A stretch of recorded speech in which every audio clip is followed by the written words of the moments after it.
Alrighty, guys. Welcome to C2C Speedweek. This is my first broadcast with this league. I'm so excited to be here. I want to thank Roger for the opportunity. We got pro late models here at Volusia. It was supposed to be 100 laps, but Roger made a little bit of a mistake there, and we're running 50 now. So it's going to be a 50 lapper here at Volusia in the Pro Late Model Series. Now, I brought Cody with me up here in the booth last night. We were fortunate to broadcast the GFI Daytona 500, and that happened to be one of my best broadcasts we've had yet. So I brought him back. So say what's going on, Cody. Yep, thanks for bringing me back, Kyle. I know more about asphalt than I do dirt when it comes to broadcasting, and then you know more about dirt than asphalt. So I think we could help each other out here. Yeah. I think on the dirt side, is my strong suit. Then we go over to the NASCAR side, and you'll see Cody's strong suit.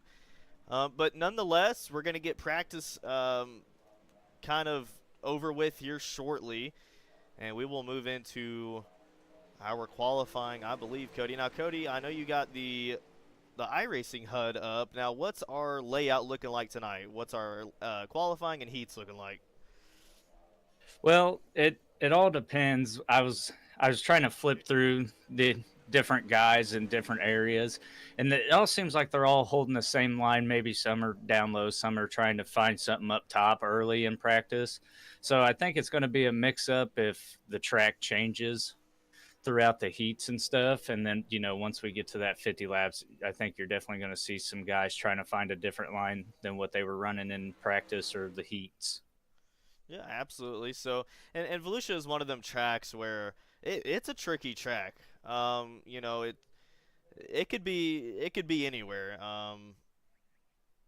And we're going to get, sorry, folks, I got the race line still on the screen, but we're going to get qualifying going here. These guys get 2 laps of qualifying, but at the moment, I'm going to get the race line off the screen for you guys.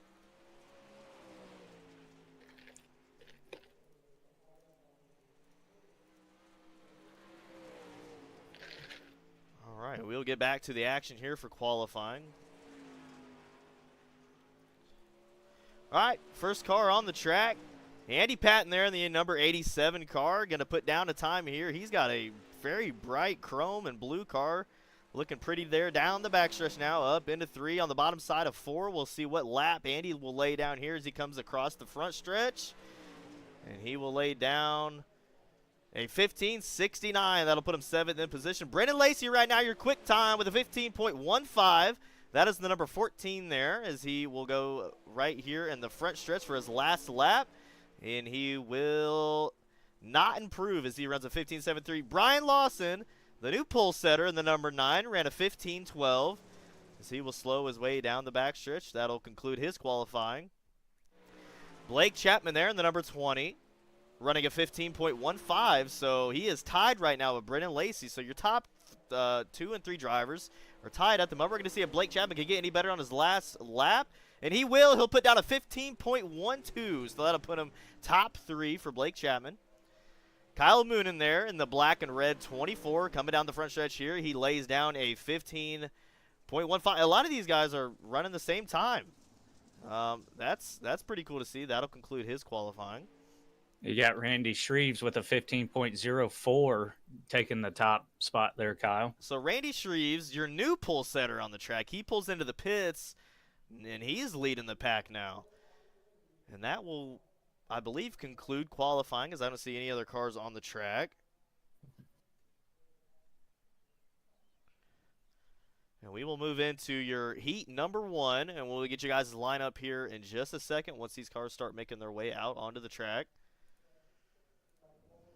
So for heat number 1, here's your grid. Starting a pole, Randy Shreves there in the 56. On the outside of Randy, go ahead and show Blake Chapman in the number 20. Starting row number 2, Brendan Lacey in the 414. On the outside of Brendan, go ahead and show Isaac in the number 5. Greg Parmalee in the number 4. Starting in the 5th position. On the outside of Greg, go ahead and show Steven Bixler in the 75.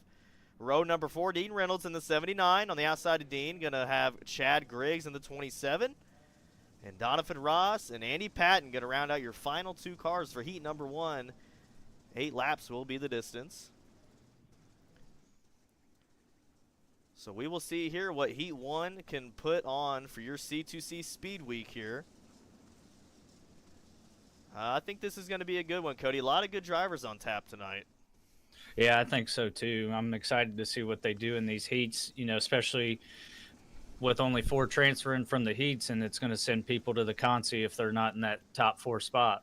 Yeah, so top 4 do transfer. So, you're going to have to fight for a good transfer position here. So, looks like we might have a pretty good sized Consi here. But nonetheless, green flag on the track. 8 laps to go. Randy Shreves in the 56. And to stretch you guys out, he's blinking in and out of the racetrack a little bit, but he takes the top side of 1 and 2. Thunder down the backstretch now. Blake Chapman with the move on the inside. Go ahead and show him in the first position now as 1 lap has been completed for heat race number 1. Blake Chapman out in front, right behind Blake. Randy Shreves in the 56 up on his bumper.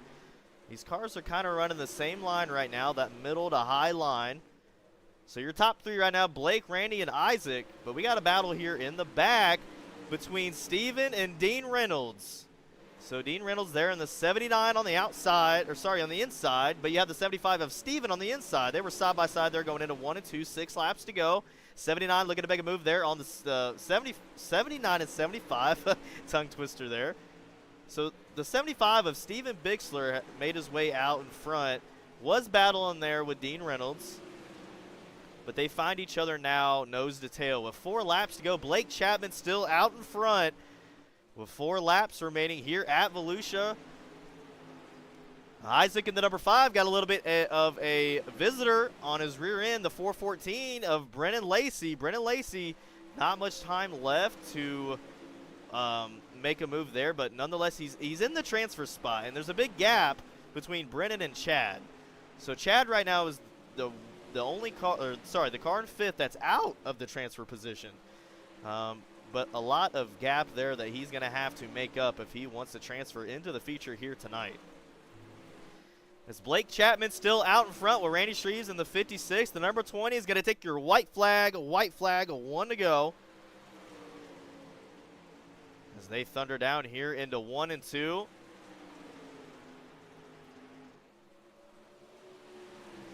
And give it to Blake Chapman there, coming down for the checkered flag. Your top 3, Blake Chapman in the 20, 56 Randy Shreves 2nd, Isaac Salas 3rd, and the transfer spot given to the 414 of Brennan Lacey. That will be your heat race number 1 transfer positions. Well, Cody, that was an exciting heat race there up front. Yeah, I was watching the 75 and the 79. They were battling it out back there. I mean, I know they weren't going. I think they knew they weren't going to transfer, but they were still giving a good show back there, battling it out for that spot. Yeah, very good heat race number 1 from your C2C league here, but we'll get the grid up for heat race number 2. Now, that is not what I wanted.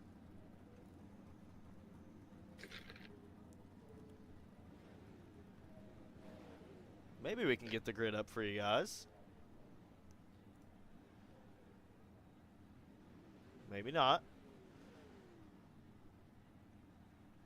All right.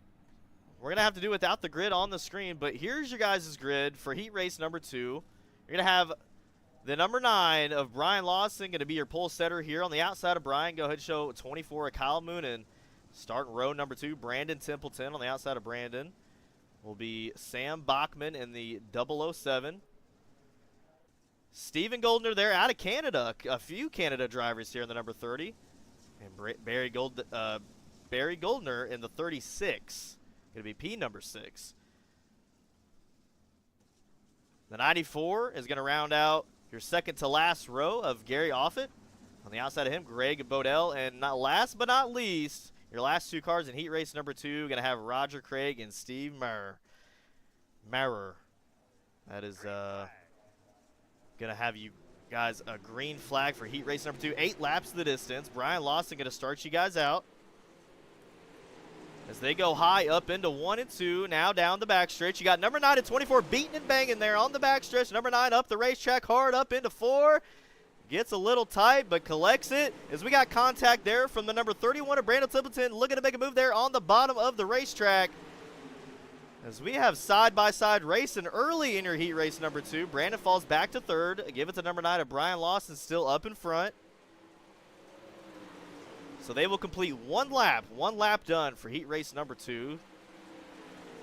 As Brian Lawson out in front there on the backstretch at the top of the racetrack on his bumper, the 24, Kyle Moonen, Brandon Templeton, and Steven Goldner. So that'll be your 4 transfer spots at the moment. Sam Bachman is 1 spot out from the, oh, we got 1 up and around. That is going to be the number 24 of Kyle Moonen.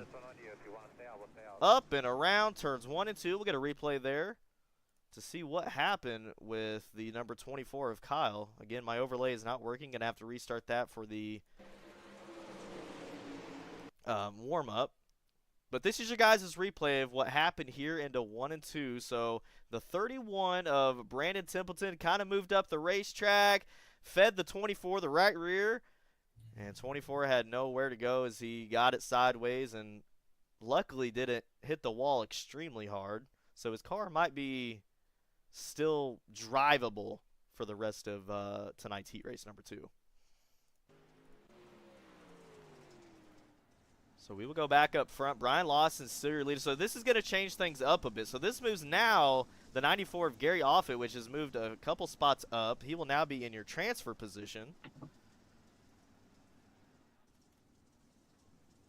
But a heartbreak there for Kyle, unfortunately. Going to have to start at the back of the pack and move his way back up. As it was I don't think it was anything intentional, Cody. I think it was more or less just hard racing, fighting for the transfer spot. Yeah, it was some battling there, but Brandon Templeton did take the EOL for that. He wanted that EOL because I think he felt bad that he did that to second place there. So, this kind of mixes up the field now, with 2 top guys in the back. But still a little bit of time maybe to get it back up front. But, a lot of cars out here still to kind of work your way around. The track still early in the night. Maybe not a super passy, racy track just yet. So, but we'll see what them drivers can do. Obviously, we know they are some top-notch drivers, qualifying up in the front of the pack like they did. But lights are out on the Page truck. And we're going to go into 3 and 4. And Brian Lawson in a single-file restart going to start you guys out for heat race number 2. Pace truck pulling off. And green flag has dropped for Brian Lawson in the number 9. Going show him thunder down the front stretch. What a good start there for Brian. He's already got a pretty early gap there off the restart, as he is on the top of 1 and 2. We got the Canada driver, the number 30 of Steven, finding his way up in the 2nd position. Got a couple cars there looking to make a move behind him. Gary Offit still going to be in the transfer position there. He's going to be the number 94. 94 is going to be in the middle of the racetrack there, thundering down the backstretch, nose to tail with the first 3 cars in front of him. Number 30 of Steven, a little bit high up into 4. 007 possibly could have made a move there, but chose to wait up on it to make maybe a little bit of a better move here. As the number 30 goes to the bottom of the racetrack, slides all the way up. Oh, we got a lapped car. A lapped car just took out the leader. So give it to Steven in the number 30, your new leader. Holy cow. That just changed everything up. What a dive bomb and a haymaker that Steven pulled, but he pulled it off. So white, was that the checkered, Cody? I believe so. That was. Yes, I do believe so. So that was the checkered flag. So your top 4 transfers are going to be Steven Goldner, Sam Bachman, Brian Lawson, and Gary Offit. But, yeah, that lap car made a little bit of a made the heat race intense there at the end. It did. And I also noticed that the 24, I think he might have got tightened up into the wall and saw him pull into the pits there I think lap 7 or 6. So I'm not sure what happened to him there in that heat race at the end. Absolutely. Anyway, guys, we're going to take a short break here. These drivers are going to go out for their warm-up, and we will play your guys' C2C Speedweek video. We will be back here in just a minute.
Alrighty, guys, welcome back as we are going to get gridded up here for your C2C Speedweek A main event. As I had to restart a couple things as we didn't have a ticker there, but it looks like we now do. So as you're going to see, Trading Paint's going to start getting the cars.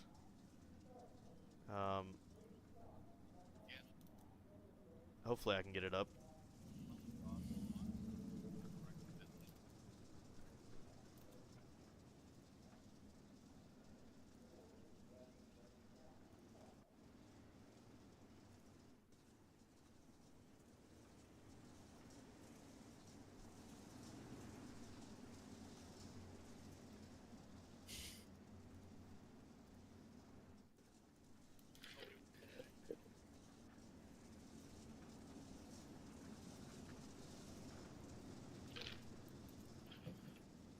There we go. All right.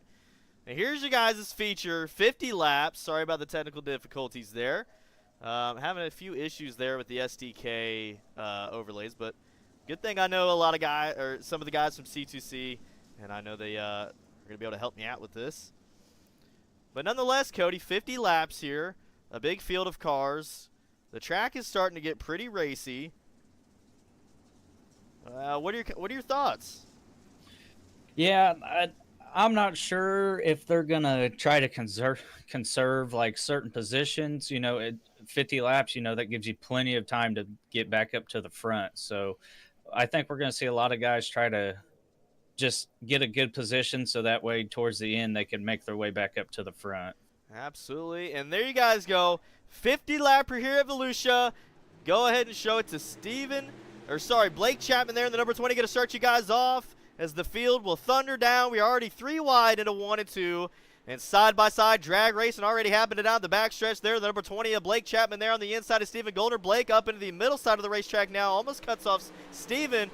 But nonetheless, the Canadian driver in the number 30 on the top side of the racetrack into 1. He will now be P number 1 down the backstretch here for lap number 2.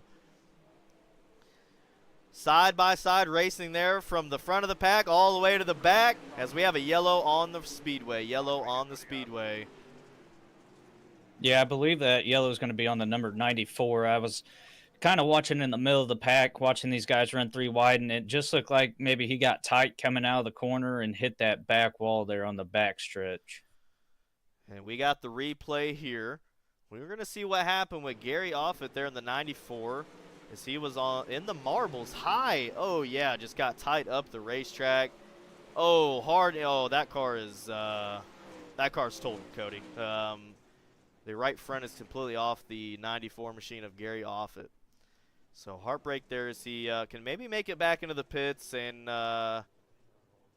get some repairs on that. But as you see, a lot of damage there to the right front of 94. But, just got tied up the racetrack. It's early in the race. You got a lot of fuel in it. These cars can get pretty tight. And that's exactly what happened there with Gary. But we'll get you guys back live on the speedway.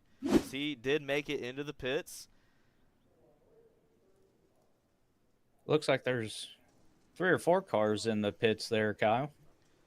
Okay, so a couple other cars elected to go into the pits, but Gary has made his way back out onto the track.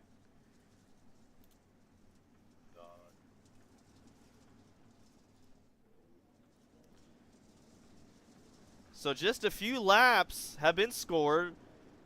Steven in the number 30 made a pretty good start there. And now he finds himself one more position from where he started. He now finds himself on the inside pole on the first row. He started on the outside. So we will see if this restart's going to mix anything up. As we got Arlen in the chat saying, go Isaac. Isaac finds himself right now in the top 5. So the number 5 of Isaac got a couple fans there in the chat.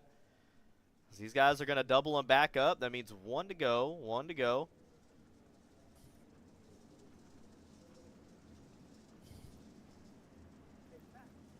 A big group of cars here at Volusia. Always a good sight to see. This track can definitely put on some good racing, especially when the track is right. And I think the track is definitely right tonight from what I've seen so far. So, shout out to C2C and the guys here for running in the track the way Volusia should be ran. And that pace truck will pull off momentarily. Steven Goldner, the driver out of Canada, going to start you guys back off here for the 50-lap A main event. And then you hear him going down the front stretch now. Good start there from Steven. He's on the top side of the racetrack now. 20 of Blake Chapman there early on the bottom and 1 off the restart. He's going to see if he can find anything down there. So we are going to have side-by-side racing once again. As we got the number 14, the 414 of Brennan Lacey, kind of beating and banging there off a couple of cars, but now finds himself by his lonesome there on the back stretch for lap number 8. Number 9. Looks like we had a. Yep, go ahead. Oh, sorry to interrupt. Looked like there was a couple cars that hit the outside wall in turn 1 there. And now that was probably the cause of the caution. Looks like the number 56 of Randy Shreves, a lot of damage there to the front of his race car. So we're going to get you guys a replay to maybe see what happened with Randy. As he is, he's got a junk race car here, Cody, and we're going to see maybe what the cause of that was. Yeah, I'm not sure if he got tight. I just caught a glimpse of a car going up in the wall there, and it kind of just made an accordion effect a little bit. So here's your guys' replay. Randy Shreves there on the top of the 414. 414, it cut him off a little bit, and he lost a tire before he even hit the wall, so that's the reason why he got into the wall. So, again, just beating and banging there on the front stretch, and that was the reason for Randy Shreves' damage on his vehicle and the reason for the caution. As he makes his way with a repaired car. So they got the front end repaired on the 56, so not out of the race just yet. Plenty of time to come back. So we got a couple more fans, Cody. We got shout-out Team Venom, or Vim. I'm guessing he meant Venom. And then Let's Go Lawson and Salas. So a couple fans for Isaac. We're gonna get your guys' we're gonna see what Isaac looks what his eyes are looking like through his point of view. And he's definitely got a lot of mud there on the visor. So maybe we get you guys another camera angle. Here we go. A little bit cleaner of a camera angle. So that is Isaac's point of view right now, sitting in the 3rd position. He's moved up 2 spots from the start here early in the feature. As they will go back, double file. Pace truck lights are off. That means 1 to go on the racetrack. So we will get you guys' in-car camera view of the green flag from the Isaac point of view. And we will see what happens here as they are now on the back stretch. Going to go into 3. Pace truck will pull off out of 4, and then the green flag will drop. Yeah, we do have a big mover, and that's the 24 of Kyle Moonen. I hope I'm saying that right. He started in 20th. He is now sitting 12th there, Kyle. So up, 8 or 9 spots there for Kyle. So he's definitely found a rhythm. So the green flag drops. Isaac dives down to the bottom side of the racetrack. A lot of mud still down there. Kind of slides up in on the backstretch there. As he now goes into the bottom of 3 and 4. So the bottom is where Isaac is electing to pick right now. We'll see if he can find something down there. But nonetheless, good driving there from Isaac. Number 30 still out in front, leading the pack.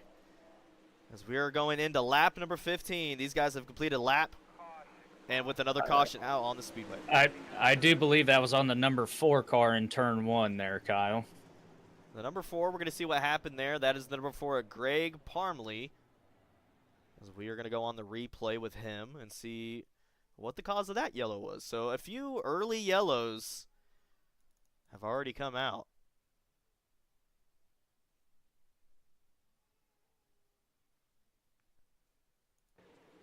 So 3 wide there into 3 and 4. Greg found himself in the middle of it. Got pushed up the racetrack a little bit from the 75, I believe, and just hard into the wall as he comes to a stop at the top of 1 and 2. And that'll be Greg Parmley finding himself with some damage there to his race car. He now is in the pits. Maybe the pit crew can get it back together. Plenty of time.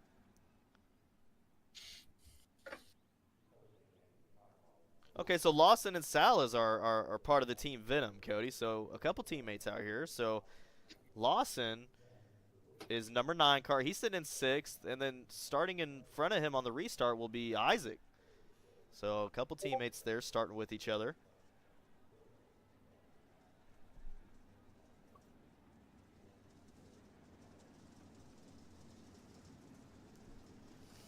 As they will get single filed here. So maybe maybe we're gonna have a single file restart now, as the pace truck lights are out. So the race control has elected to pick the single file restart, maybe for the rest of the night, maybe just for this restart, to kind of clean these guys up a little bit. But you know, there's a lot of cars here at Volusia, and especially in pro late models, and it's bound to happen, guaranteed crashes. But the you know, to have patience and be able to work through them is the key here. Green flag is out, lap number 18. So just right about 30 laps remaining in this race. So, well, a lot of time for these drivers. Steven Goldner out in front there in the 30 machine. Out behind him, Sam Bachman. There in the 007. Out behind Sam, Blake Chapman there in the number 20 machine. And Isaac, and another yellow is out. A yellow is out on the racetrack. We're going to see as the 94 of Gary finds himself again in the wall. So we're going to go on board here with Gary and kind of see what happened there off the restart.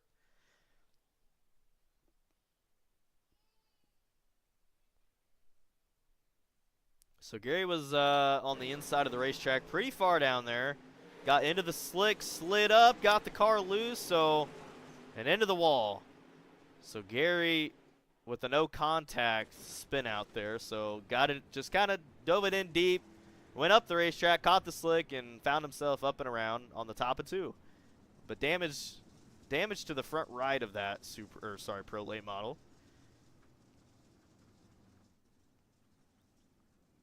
We're going to go back live. And he's made his way out onto the track again. So the night's not over yet. Gary is convinced with some motivation that he can get it done here at Volusia. So he's not out of it just yet.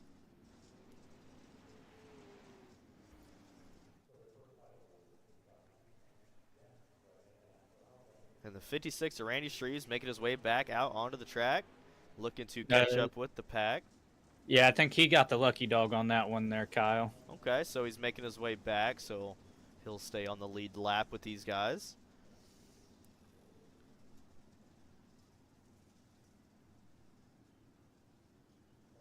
All right, so I did learn from race control, these guys do go single file after 2 cautions. So that is the reason why we are going to be single file the rest of tonight's Pro Late Model Volusia race.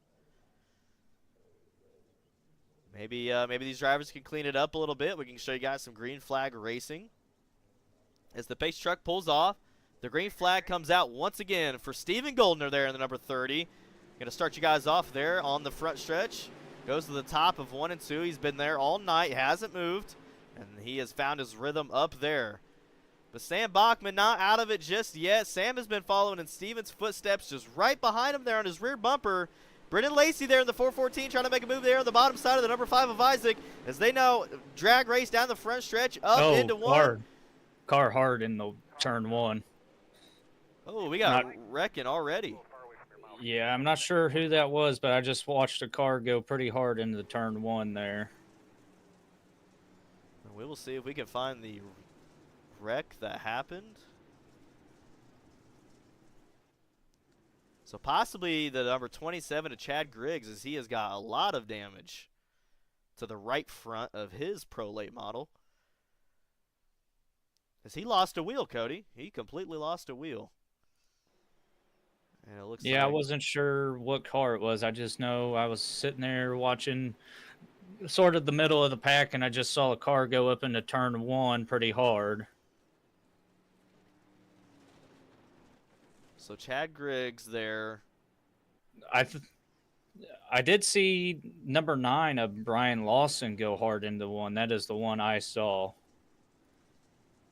Okay. As Brian Loss, I believe, is still out onto the track. I'm watching the replay here. It looks like he came out of 4 and just hit the wall right there in front of the flag stand, and it just caught him up, and another car couldn't slow down and got him into the wall. Absolutely. Well, we definitely have seen how deadly the wall can be here at Volusia. Can absolutely kill your car, as we've seen a few race cars in the pit area that have a lot of damage to the right front from hitting the wall. Especially into 1. And if you get caught up in the wall into 2, then you have tractor tires that are on the backstretch, and if you hit those, it's a dead stop. And a junk race car comes out of that 99% of the time. Especially with how fast these guys are coming around the track. The single file, lights are out. We're going to see if we can keep it clean, keep it green. And we'll see if Steven Goldner can keep it out front, as he has led most of the laps here so far at Volusia. He's moved up 1 spot, so he started second. So he is now up to first and has stayed there for a while so far. Green flag is dropped. 24 laps remaining for your C2C Speedweek Pro-Lay models at Volusia. Steven loves the top side of the racetrack here at Volusia, as he hasn't missed a mark yet. Stayed consistent, and that is why he finds himself out front. We're going to go back with the 414 of Brennan Lacey. He's stayed consistent on the bottom side of the racetrack. He is trying to make a move on the 20 of Blake Chapman. That's on his top side. But he's getting a pretty good run into the turns. Not as much of a run there out of the turns. But nonetheless, keeping his line, staying patient. Maybe the bottom will come in for him. We'll see here as they start to get spread out here on the backstretch. 414. I think. Yeah, Go ahead, Kai. I was just going to say, a car to watch would be that 24 of Kyle Moonen. He has gained 12 spots since the beginning of this race here. So he may be a contender towards the end of this race if they get another caution. As we see here, Cody pointed out, Kyle Moonen has moved up 12 spots from his starting position. He finds himself on the top side of the racetrack, making it work up there, kind of by his lonesome now. Worked through the pack. But 24 of Kyle Moonen, making his way through the field, could possibly be your hard charger. He's actually the hard charger at the moment. He's only got 7 spots left before he finds himself in the lead as he moves to the bottom of the racetrack now.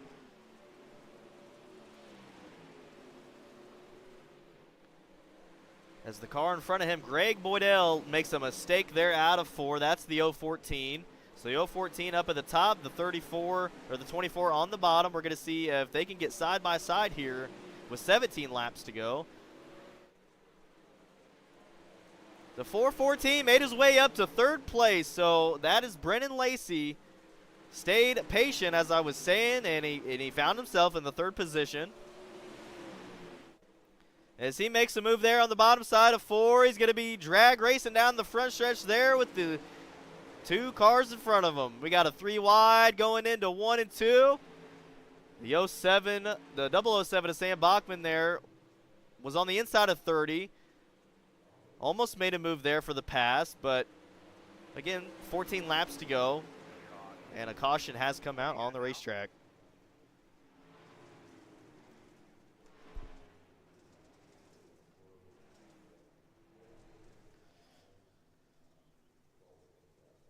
So a good stretch of green flag racing we saw there.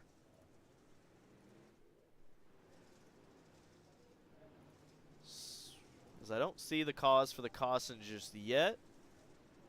But if we look at your top 5, Cody, we got Steven Goldner still out in front. Brennan Lacey now finds himself 5 spots more than what he started. So that 414 machine is now in 2nd. And 007 has moved back of Sam Bachman. That's your 3rd position car. Blake Chapman and the number 20 moved back 3 spots from where he started. And Dean Reynolds moved up 6 spots in the 79. So he finds himself in the 5th position. So top 5 there for your guys' 50 lapper here at Volusia. So far, so good. Good racing.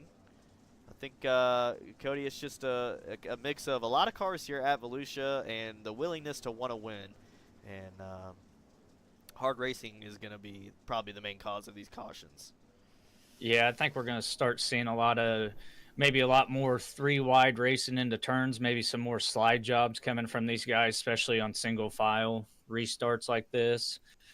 Be trying to get that position to try to win this race here at Volusia tonight.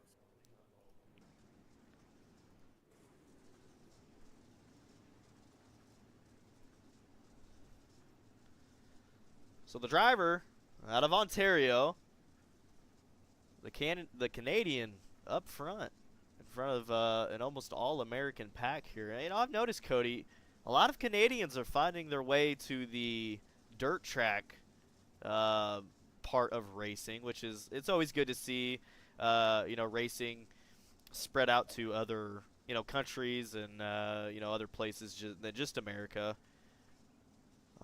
Because it's a sport that we don't want to see die. So it's good to see it get up to Canada. And I don't know if anybody in the chat knows, is there any actual what would be the word well, nonetheless, green flag race. So we're gonna get back to racing. We will ask those questions later. So Stephen Goldner out in front on the top side of the racetrack. Again, the 14 on the bottom. Looking to make something happen. Could possibly pass for the lead here shortly, as he does there. So we'll have you guys top two thundering down the front stretch. 414 almost had him there at the line. But Steven still out in front with 9 laps to go. 9 laps to go, so time winding down. As 30 moves up a little too far up at the racetrack. Will he get a good run there, though? Yes, he does. Still at the line. This is going to be a close race, Cody. We got 30 on the top, 14 on the bottom. We got 20. We got 007 to Sam Bachman there, still repping the top side. He's in the 3rd position, but he's fighting there with the 20 car, Blake Chapman. Oh, we got a car into the wall. Isaac Hard into the wall, but he regains it. Almost a bad day there for the number 5 of Isaac, but what a save from him. He's in the 6th position right now.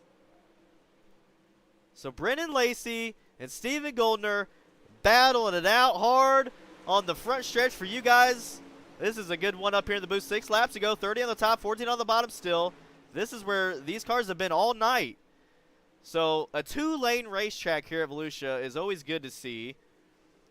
And this is what you guys are witnessing here, thundering down the front stretch. Stephen Goldner still finding himself out in front, out of the turns. But the number 14 with a good run there, out of 2. And we're going to see, with just 5 laps to go, who is going to have it at the line. This could be a photo finish here at Volusia. Stephen Goldner keeping it steady up on the top side of the racetrack, but I believe the 14 is going to make a move here. Stays on the bottom, though. I think he likes it down there with 3 laps to go, 3 laps to go. This is going to be a close one here at Volusia. Don't count out the 7 of Sam Bachman. Sam Bachman looking to make a move there on the top side. He's right behind the 30 car. What's going to happen here? We're going to have a 3-way battle for the lead. 2 laps to go. 2 laps to go. 007 of Sam Bachman makes his way to the bottom side of the racetrack, looking to find something down there. The number 30 car lost it on the top side of 2, so give it to the 414, Brennan Lacey. Your new race leader here, the 007 hard into Sam. Sam hard into Steven. White flag is out. 414 has stayed patient all night and finds himself going into the checkered flag into 3 on the bottom side of 4. And P number 1, give it to Brennan Lacey in the 414. Sam Bachman number 2, and a photo finish there from Blake and Steven. So that is your top 3. We're going to get a replay, though, there to see who got 3rd at the line, because that was close. Okay, so that'll be the number 20. So Blake Chapman was on the inside of Stephen Goldner. Unfortunate event for Stephen as he led most of your guys' race. And finds himself moving a little bit further back than maybe what he wanted. So top 3 right there on the victory lane. Give it up for Brennan Lacey at a 414. What a run from him, Cody. Yeah, that was a good run. That was a good battle with the last 5 or 6 laps there with the lead cars there. That was exciting. I'm hoping you fans enjoyed the last few laps as much as I did. I think it's I wouldn't call it a curse, Cody, but it's like every league I broadcast, it's always down to the wire. It's always down to those last 3 laps. So maybe it's a good thing, C2C. If you want some good racing, I think I got the curse or something. But it's a good curse. So, but nonetheless, we're gonna get a couple drivers, or sorry, the top 3 drivers, starting out with Blake Chapman. Your guys are gonna hear from Blake Chapman on how his night went. We're gonna move him up here very shortly, as he did make his way into the waiting room. Blake, it's Kyle up here in the booth. You got a copy? Yeah, I got you. All right. Well, you found yourself there in the podium position, so nothing too bad to hang your head about. Towards the last couple laps there, you were making your way up to the front. Kind of walk us through how it felt to be in the hot seat there for the last couple laps. Yeah, it was definitely a lot of fun those last couple of laps. I haven't run these things in a really, really long time, so I think I was just overdriving it a little bit when it got slick, and I kind of adjusted that those last couple of laps and was getting really fast. And I'm not sure where those guys. I didn't know where those guys were going to be at in front of me. They were racing really hard, so I just had to keep my head on a swivel there and go where they weren't. And that very final lap, that middle opened up for me, and I took it, and we were able to get a spot there and come home third. Yeah, absolutely. Definitely a good run there from you, Blake. I see a few names on the car there. Anybody you'd like to thank tonight? Yeah, I got to thank the parents for watching.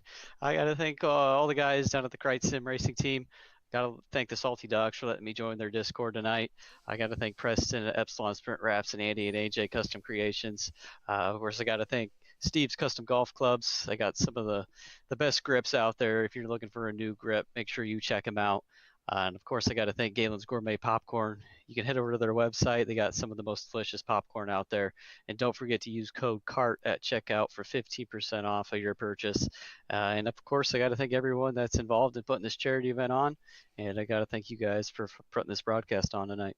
Absolutely. Well, that's a sponsor's dream right there. Blake, naming all the names off, naming all the codes. So, good driving there from Blake. We appreciate you coming out tonight.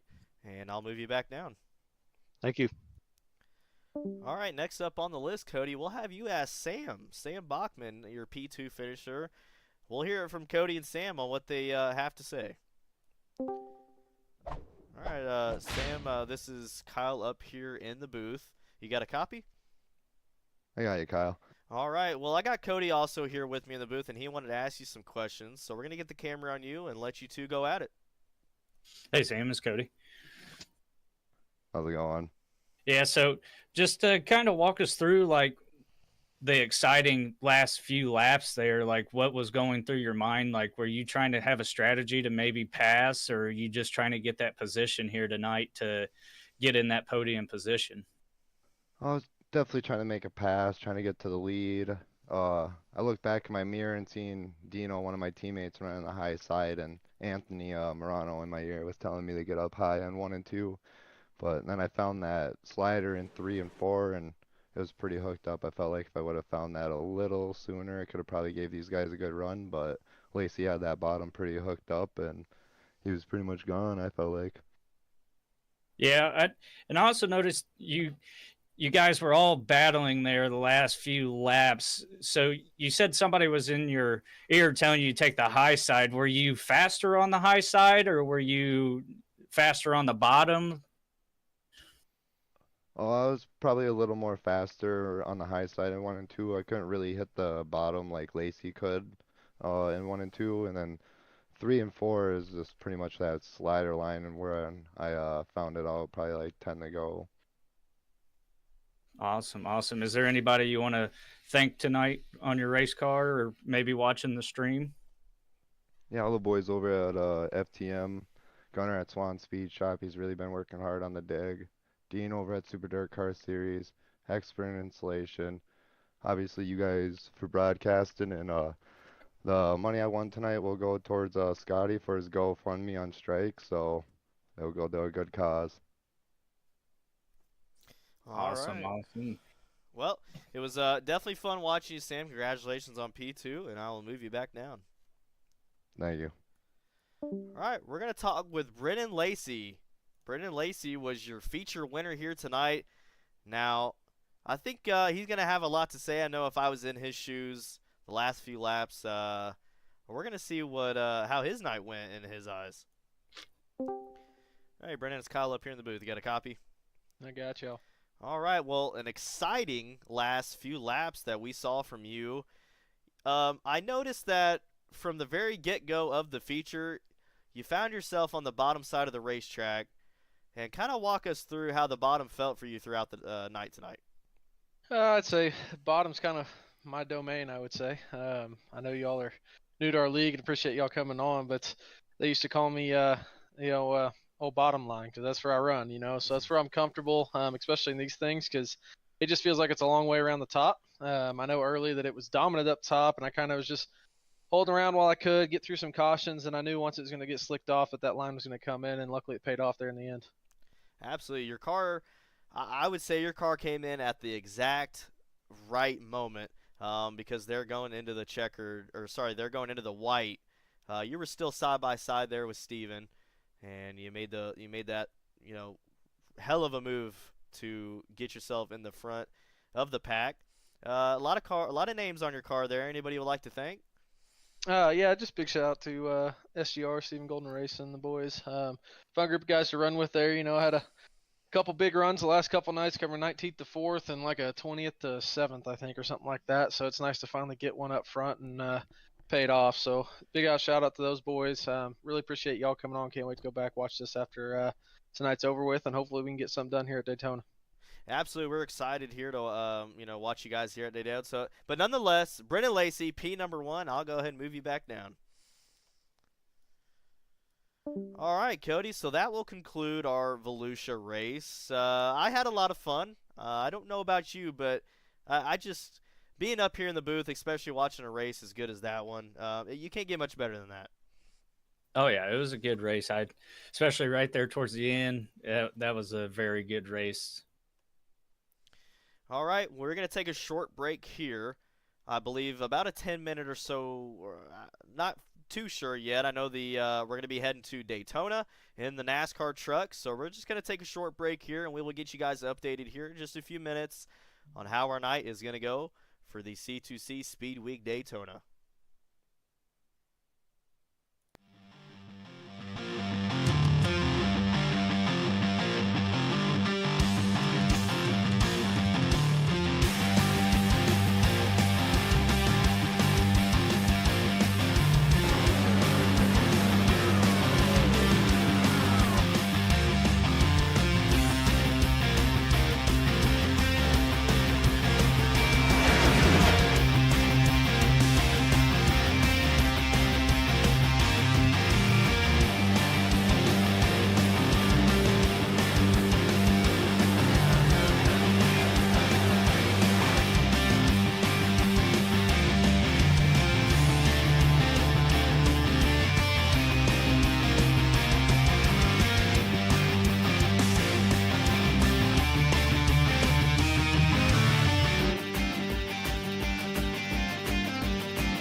They're mean. They're 5 to 7 horses, a man and machine. They're 4 wide before they start to slip and slide. The Coast to Coast Racing League 350A Modifieds, Pro Late Models, and the 360 Sprint Cars.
Alrighty, guys. Welcome back. Me and Cody are still here in the booth, and we are now at Daytona watching the NAS trucks go around.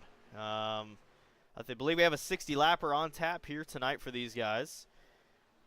And we will be moving into qualifying at 9 p.m. Eastern. So me and Cody usually like to talk up here in the booth watching these cars go around the track. And we also like to talk to a couple different drivers to see what their pre-race strategies are, maybe what their motivation is coming into tonight, and kind of get to know the different drivers that we have on tap. And Cody, we watched the Daytona 500 yesterday, or we broadcasted the Daytona 500 yesterday for the GFI League. How was your feelings on that? Yeah, I mean, they did good racing. There was a few issues. They had a lot of cars in there. I think it was more on the iRacing side of deal. I don't think it was any driver's fault. But the trucks are definitely different than the next-gen cars. So I think this will be definitely an exciting race tonight with the trucks. Yeah, I am definitely excited. I've started to fall in love with the asphalt side. Maybe not fall in love. I don't want to get head over heels, but I think I'm starting to like asphalt. It's something that I never thought I would get into, but I don't know. Seeing in a NASCAR going, almost 200 miles an hour around Daytona, even just in a sim rig, it is pretty cool. And it is also something that is new to me. So the learning aspect of it, is one of my favorite parts of it, especially racing. Learning something new in racing.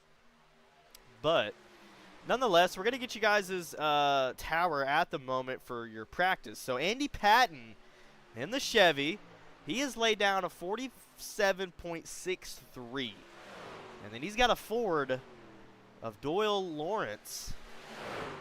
Doyle's running a 47.64, so some very close times there between them two. It shows on your guys' tower that they're tied, but I don't believe they're tied.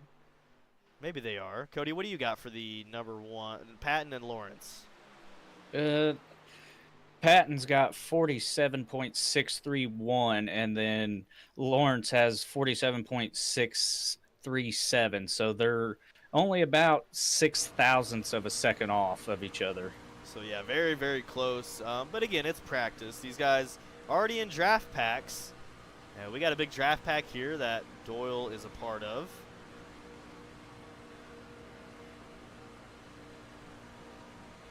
And Doyle just beat. He took the quick time. Took the quick time, beat him by 1,000th of a second. So we got a Ford up on top of the pack. Again, it's practice, but nonetheless, I mean that can still show maybe who of your drivers are the fastest in the group. So Doyle right now is the fastest. So an in-car cam here from the back of this draft pack in practice. You can kind of see what it looks like from the driver's point of view of Gary Offit. We saw Gary in the Pro Lay models. Kind of a bad night for him. Not really probably the way he wanted it to go. But he looks pretty good here in a NASCAR, Cody, as he is in a Toyota 94, running 4th quick in practice in the draft pack right now. Yeah, and it'd just be like with the next-gen cars. These guys are going to be in draft packs, and with qualifying, you're going to see a lot of these guys shift through, different positions because they're not in the draft packs when it comes to qualifying. Yeah, and another reason that I have for the people in the booth, or the fans, I like to bring Cody up here in the booth with me for not only the dirt, but mainly for the asphalt NASCAR stuff. Cody has been around NASCAR for most of his life, has definitely been involved in a lot of the series that NASCAR puts on. So he's been teaching me a lot about it, and I've gotten to know a lot in one day than I ever have in probably a few years. As a kid, and I know a lot of you might hate me for this, as a kid, though, my favorite driver was Kyle Busch. And maybe it was because we had the same name. Again, I was a kid, but I think it's just his cockiness. I don't know. There's something about Kyle that I do like, and I like how he has gotten his son into dirt racing, and they have found success on the dirt side of racing. Kyle Busch didn't do that good at Daytona. I don't even know if I'd classify him as my favorite driver anymore. Cody, I'm gonna be honest with you. I have a new favorite driver in the NASCAR series now, and that's gonna be my boy Cletus McFarland. We talked about it last night. We talked about Cletus and what he has done for NASCAR, but we're on a new broadcast here tonight. What are your thoughts on Cletus? What do you think he can bring to the sport of NASCAR? Yeah, I think he can definitely bring a lot more people to the sport, and like I said last night, he reminds me of Ricky Bobby. The way he talks in his interviews, he reminds me of Ricky Bobby. And that is, once he said soaring around the track like a bald eagle, I just lost it. I had to laugh. It reminded me of Ricky Bobby sayings. It did, and Cletus loves Dale Sr. to be exact, and he absolutely loves Dale Sr. He also met with Dale Jr. the other night while he was at Daytona, and they probably had a good conversation about Cletus's initial start in the ARCA series, which was unfortunately not a very good start. I ended up watching his video today that Cletus put up on his channel, and the 70 car that took him out, I think 2 or 3 times.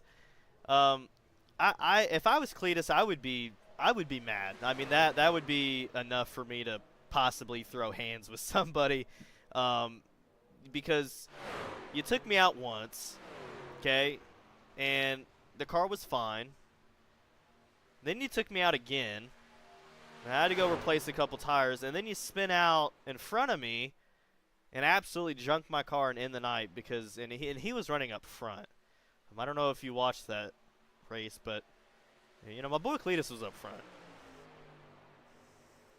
Yeah, I didn't catch that one. I did catch the actual Daytona 500 with the watching Denny Hamlin, all them guys, race. I didn't catch the whole weekend. Obviously, my work schedule.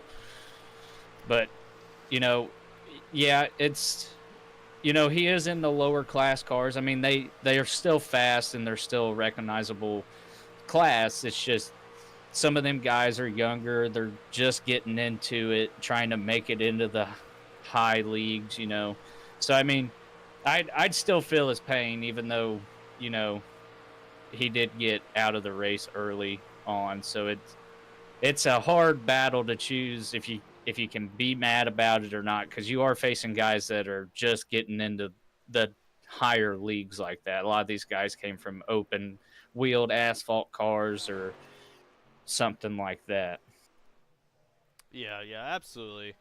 And you're absolutely right about that, Cody. It's the ARCA series is the guys and girls now. There's quite a bit of girls, that are just trying to make a name for themselves. And Daytona's a hard track, and it's guaranteed that you basically have a 50-50 chance of making your car out of however many laps. It's like a 50-50 chance. And that's hard for a lot of people to understand. That puts a lot of stress on the drivers. That puts a lot of preparation that these drivers do have to go through to be at a track like that. I was fortunate enough to wheel a race car around a track back in 2020. And it was just a super stock at Lincoln Park Speedway there in Putnamville, Indiana. And I'll tell you right now, back in 2020, I was, just getting out of high school. I still would think of myself as being fit. I played sports, all through high school, middle school, all then. And about 3 laps into a dirt car, I was completely out of breath. So I couldn't imagine how it feels going around Daytona for hours. Especially all the G-forces, you're tensed up the whole time. but no, it's definitely a very athletic sport. I think that a lot of people out in the world don't think a race car driver is an athlete, but I can tell you right now they're probably stronger than a lot of other sports that you might see. Just because they're sitting down doesn't mean they're not exhilarating any physical force. It's hard to go around a track, especially 90 degrees out, 95 degrees out, and you're just sitting in there sweating. It's rough. But anyway, Cody, we're coming down here to 15 minutes left before qualifying. Have you had a chance to look out at anybody? Anybody stand out to you so far? I've just been going through, they're all pretty close here in practice. You got the top guy at a 47.42. And, guys that are just coming out on the track, the lowest one's 49.1. And I believe he just came out. I don't think he's got too many laps. So, you're only talking, less than 2 seconds apart from each other. So, it's hard to determine who's going to, in practice, with who's going to do what in the race. I mean, you're talking 2 seconds apart is not very much. Yeah, and we saw a prime example of the difference between practice and qualifying at Daytona. We saw a driver that was bad fast in practice. He was on the top of the pool. And Cody, where did he find himself after qualifying? I think he started high 30s, maybe even 40s, low 40s in that race. That just goes to show practice is the time that you need to figure your car out and figure yourself out. Figure, where you're going to be comfortable at. Daytona, very technical track. One little tiny mistake, and you're either in a wall or you're sitting in the infield. So just run the whole practice. Especially if you want to do good in a Daytona race or even like Talladega, some big tracks like that. Make use of the practice because it's gonna pay off. And that comes from somebody who just got these cars. Now, I have raced dirt since about 2016, 2017 on iRacing, so none of that can translate to this. Maybe some of it, but I can tell you right now, you could take a pro dirt car driver and put them on asphalt, and most of the time they do make a fool out of themselves just because it's just so different. And maybe it is the other way around. But I've seen guys from asphalt go to dirt. I've seen guys go from dirt to asphalt, and I guess Kyle Larson would be like a good example, Cody, of who is like just give him whatever car at whatever kind of track, and he just does good. And I think Kyle Larson's like the prime example of that. Yeah, Kyle Larson does do pretty good in anything he gets in, it seems like. I would love to have his talent. But I think we're gonna move a couple drivers into here, Cody, and kind of see what their thoughts are tonight. We're gonna go talk with Venom Racing. We had a few fans that shouted out Venom, and we're gonna talk to the number 25 of Gary. So where's Gary sitting at? Not the Gary off it. There's another Gary, Cody. He's sitting more towards the bottom, car number 25. All right, well, we're going to move him up here and see what Gary has to say. Cody, if you would like, take it away.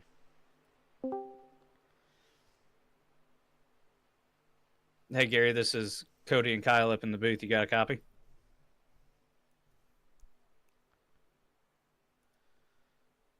Oh, Gary, do you got a copy? All right. We're going to move Gary back down here. Maybe taking a little break there before tonight's race. Do we have a Scott Zennacker in the lineup out there? Yes, we do. That's the 143. We're going to see if he has anything to say. The Venom team, not very active at the moment. I do believe Gary was in the car. Scott, yeah, you got a copy? It's Kyle up here in the booth. Yeah. Hey, it's we just wanted to kind of go over with you. Notice that you had a few fans there up in the booth. for Venom Racing, and we want to get a pre-race interview with you. And Cody wanted to ask you some questions. Sure, I'm here. Yeah, Scott. So, is tonight going to be a strategy game? Are you going to, conserve fuel or maybe draft with a teammate or draft with certain car manufacturers? Like if you run a Chevy, Chevys are going to stay with Chevys, Fords with Fords. What's the strategy going to be like tonight?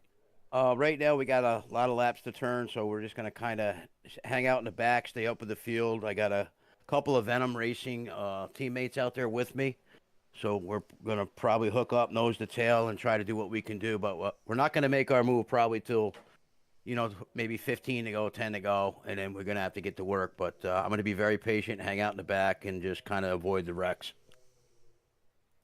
Yeah, we see that a lot at Daytona. Are you concerned about fuel at all tonight? Conserving it early on, conserving it more towards the middle of the race, or? Um, Again, we're gonna hang out in the back. I know in the back, following the draft, we're definitely gonna save as much as we can in fuel to allow us to go that extra lap or two more than everybody else. I don't want to be up front. I don't want to pull the field. I don't want to waste the fuel. I definitely don't want to do that and waste the tires. So we're gonna do our very best to keep it low key in the back, and just kind of hang with the pack, conserve what fuel we can from the beginning to the middle, and then we got to start figuring our strategy out from there to the end. Absolutely. Kyle, you got any questions for him? I don't think so. Scott, appreciate you coming up here in the booth and talking with us. I'll move you back down. Good luck tonight. Thank you, guys.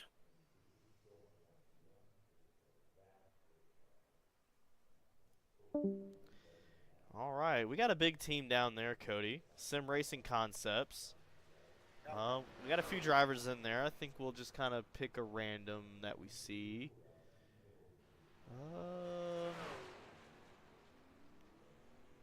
We'll talk with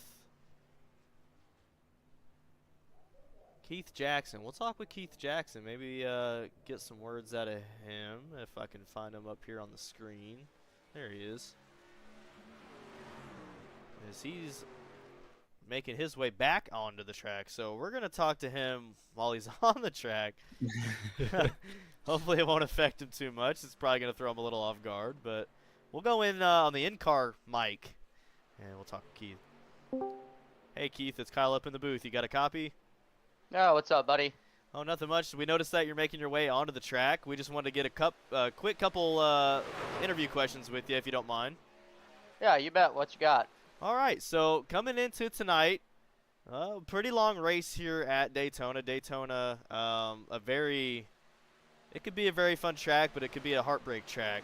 Coming into tonight, you got a pretty good team. What are your guys' strategies moving in tonight?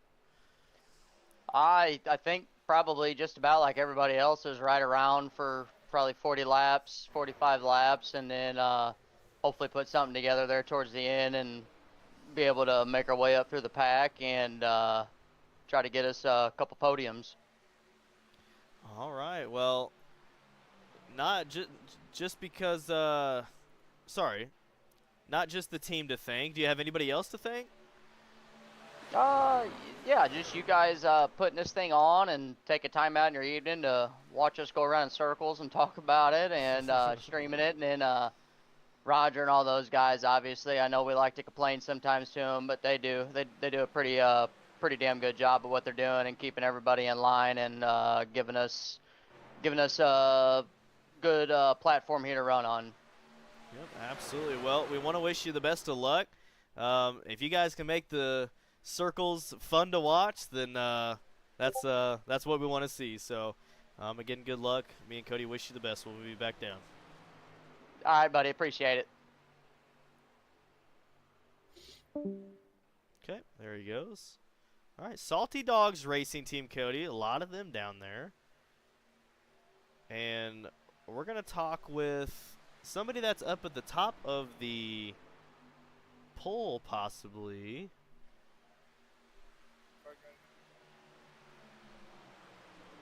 Which I believe out of that team would be Bill Calder. He's on the track right now. So we'll go on his radio. He's in the draft pack right now of a few cars. He's out of Hamilton, Ontario. So That's a Canadian driver. We haven't talked to a Canadian yet. And we're going to see what Bill has to say about his night tonight. Hey, Bill, it's Kyle up here in the booth. You got a copy? Yeah, I do, Kyle. How you doing? Oh, not too bad. We noticed that you're on the track right now, and if you don't mind, we're going to ask you a couple questions. Sure thing. Go ahead. All right. Well, we noticed you're a part of a pretty good team tonight, the Salty Dogs Racing team. Have you had Best team in the league? Have you had a chance to kind of talk with your guys and form a strategy here at Daytona? My strategy is to finish. And that's not a bad strategy because Daytona is a place where not very many cars finish. Yeah, I know. I'm actually driving with one hand. I had a stroke a while ago, and I can't use my right arm. So, like I say, my strategy is to stay out of trouble and finish the race. Wow, one hand. Well, you know, I'm sorry to hear about the stroke, but you're doing pretty good for one hand, sitting fourth quick there in practice. Yeah, I'm enjoying it. I got a real good team, and our strategy is basically just to help each other out. You know, push when we need to, and pass when we need to, and that's about it. We got good spotting up in here for each other, so we're doing great. Yeah, that sounds like the perfect team to be a part of. Well, you know, me and Cody want to wish you luck tonight, and we hope to put the camera on you as much as we can. Well, I appreciate it, Kyle. Thank you so much. Yep, we'll move you back down. All right, Cody. So a few of the same strategies, but in my opinion, I think the best strategy was from Bill to finish. Absolutely. And another strategy some of these guys are probably going to take into consideration is fuel, because I could be wrong about this, but I do believe the trucks at Daytona only have a 28 to 32 lap range for fuel. Okay, so not very much. Well, that's about what the next gen cars run, right? The next gen cars are about 42 to 48, but for some reason the trucks are only 28 to 32. So, you know, these guys are definitely going to have to pit at least once, maybe twice, depending on cautions and stuff like that, you know, pacing around. But yeah, they got a smaller tank, so, you know, they don't run a whole lot of laps on fuel, so they're definitely going to have to conserve that. Tires shouldn't be an issue, though, I would not think. Yeah, but fuel definitely going to be the issue here, it sounds like. A couple different drivers we have got the drone on. Cale Bixler in the 789 Chevy. He's sitting 14th right now with a 49.46, so not too far off the pace there for Cale. He has got the 25 of Gary with a 47.71. They're drafting each other right now, trying to learn the track. As we have 2 minutes to go, Cody, 2 minutes to go, and we'll move into that qualifying. Yeah, and we do have a new top three on times here in practice. You know, you have Brendan Lacey taking quick time, and then Steven Goldner was second, and then Kyle Moonen in third there, hitting that 46.9 range in practice. Yeah, so, yeah, we do have a few new guys up at the top, and as I was panning the camera to them, they started wrecking. They might have got a little camera shy there. So they take it back to the pits. Good thing it's practice, and good thing it's iRacing. You can just hold that escape button in practice and get yourself a brand new race car. So that's a nice thing that iRacing is. Because if they did that in practice in real life, you wouldn't see them for the rest of that night at all. No, but you would see their backup cars coming out of the car haulers back there. Yeah, these NASCAR guys, they got the all the backup cars. You know, a lot of our dirt guys, it's a one and done. You know, the higher funded teams have the backup car, but most of the time you just have one car on the trailer and you run it until they can't run no more, and then you just have to sit out until you get it rebuilt. But we just moved into qualifying, Cody, so we're going to pick a few cars on the track, and we're going to see who can lay down the fastest time here at Daytona. It's going to be a close field, And Corey in the number 6 Ford out of Caldwell, Idaho, is going to be your first Craftsman NASCAR Ford out on the track. He's in a beautiful number 6 Venom plastered on the side of his car. So Venom Racing, I believe, unless that's just coincidentally another Venom business, as he is on the apron right now, has exited the pit lane, and he is hard on the throttle. We're going to see what time Corey can put down, as he has got it wide open here at Daytona. And trying to build up that momentum as much as he can into 3 and 4, and then the green flag drops. And then it's kind of just let everything go.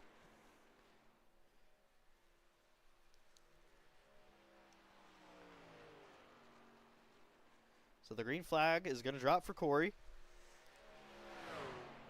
We got a couple other drivers that have made their way out there. Again, it takes these guys about 47 seconds to get around the track. So we can, this is going to give us some time to go to Keith Jackson there in the 113. He just took the green flag. Keith was running pretty good there in practice. Scott there in the 143 Chevy, the green and black. Scott has taken the green flag, and he is going to make his way around the track. A couple of the cars made their way. The very bright yellow 25 of Gary. He's driving a Chevy tonight. A lot of Chevys on tap. Bob Curtis there behind him in the 012. Again, no lap times have been scored yet. But we're going to see Corey come out of 4, going into his first lap time. We're going to see what Corey can lay down as he now crosses the checkered flag. Corey will run a 51.12, but Isaac Salas, the number 5, right on a 51.06, so that'll be your pole setter right now. Keith Jackson there put down a time. Keith Jackson put down a 51.09. Cale Bixer there with a 51.12. Corey there, who we were watching earlier, laid down a 51.12. So a few guys out here running the same time. Andy Patton put down a time there in the number 7 machine. He's driving the number 87. And he is in a Chevy with a 51.13. So Greg Bodell out of Hamilton has put his car up at the top. And the admin of the league, Roger there in the 747, the Canadian out of Brantford, Ontario, laying down a 51.02. So that'll be the pole setter at the moment. Still, a lot of guys have yet to put down a time. Any cars yet standing out to you, Cody, in qualifying? I was watching Doyle Lawrence there. He is our quick time as of right now. He was holding a pretty good line around the track. He didn't get off that line. So I think, these top guys are definitely trying to find a line that they could probably race here tonight. Well, there you see it, guys. Doyle was fast. Oh, we got a new quick time on the board. Number 56, Randy Shreves there out of Springfield, Illinois, making his way with a 50.98 in his Chevy. Well, he made it work tonight. Randy Shreves. He struggled there in the Pro Late model, but not struggling so far yet in his NASCAR. So that top 3 on the board right now, Randy Shreves with a 50.98, Doyle Lawrence with a 51.02, Mike Kramer is the Toyota, basically the only Toyota out there that's in the top 10. And Mike puts down a 51.02.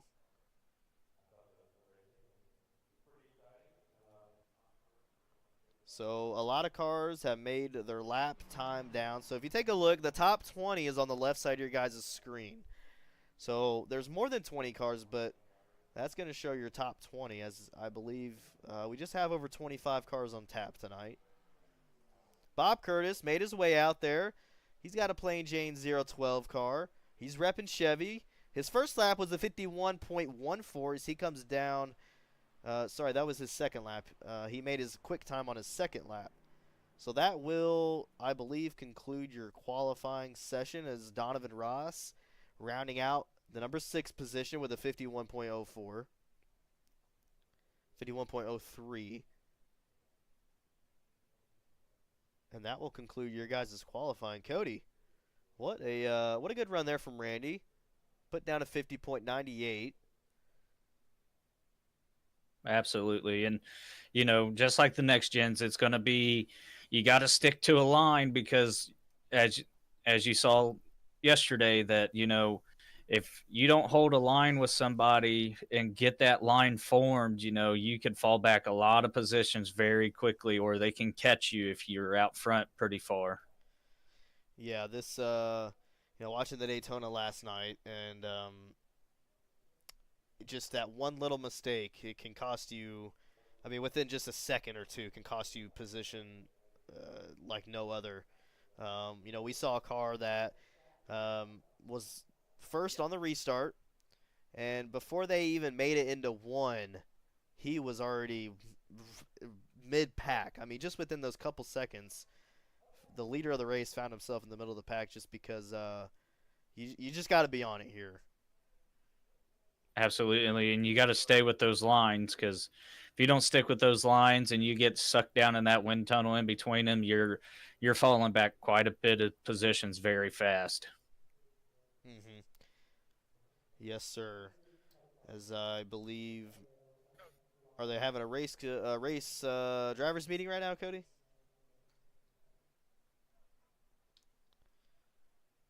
I do believe he was just talking about the car count that they have tonight and thanking everybody for coming out tonight.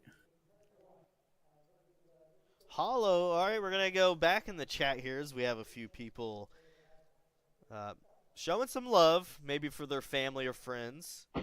Butch Baker letting Venom Racing know that he is cheering for him. Hollow cheering for I don't know how to pronounce that. Is it Cody? Coates? I'm sorry, Hollow, if you want to help me out there with that.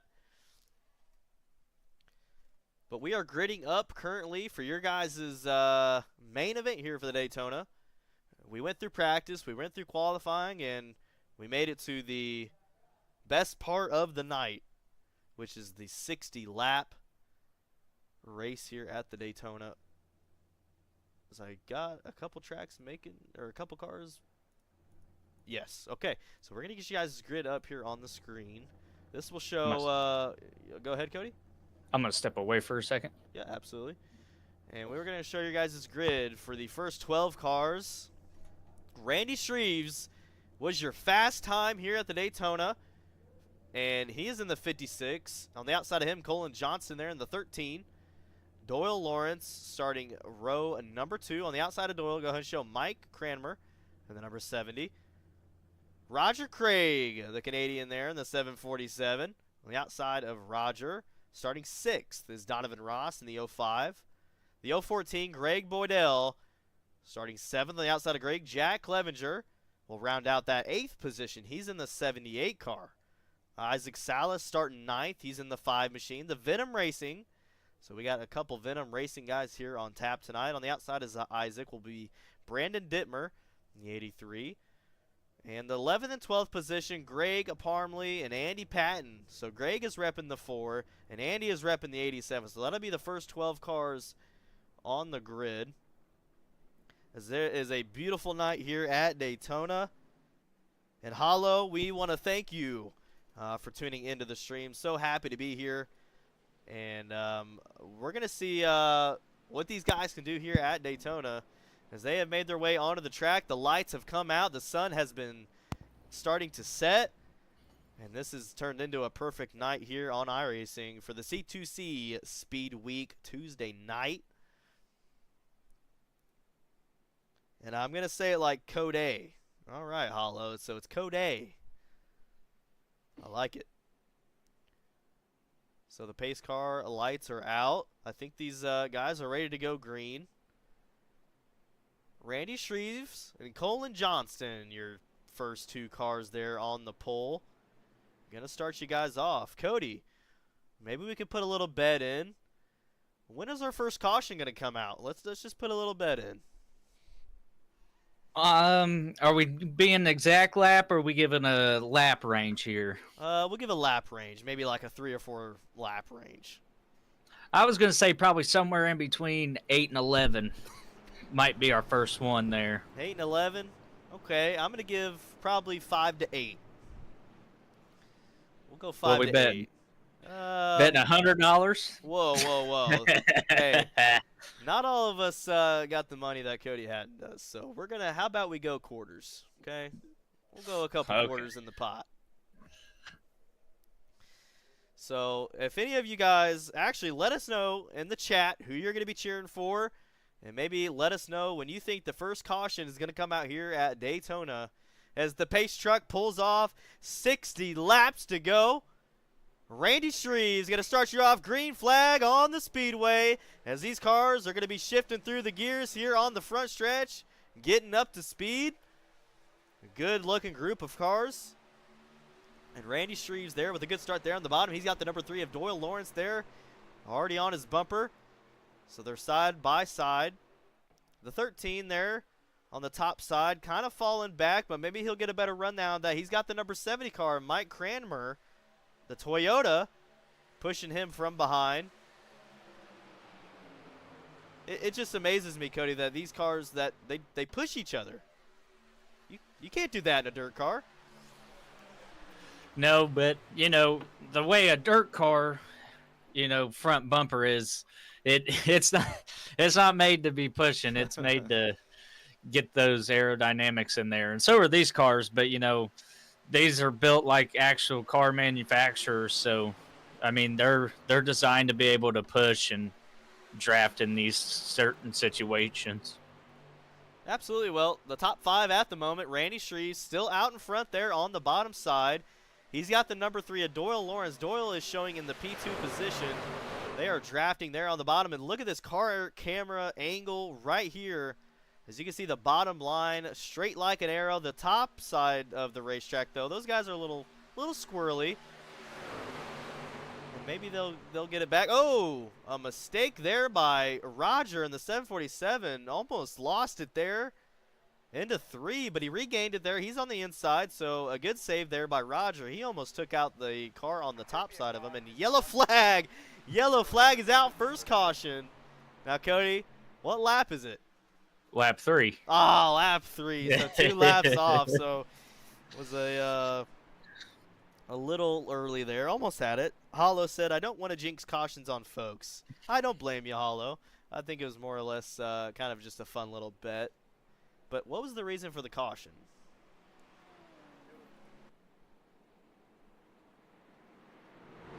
I am not sure, because I was watching the middle of the pack there behind the leaders, and I didn't see anybody spin out or get too swirly.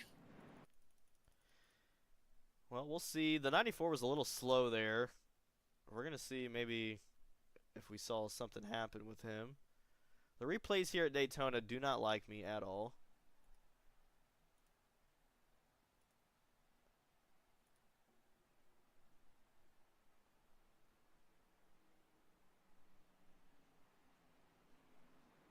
So I got nothing at the moment, Cody. If you can help me out the best you can. Yeah, I'm trying to get a review here on different cars, but I am not seeing anything.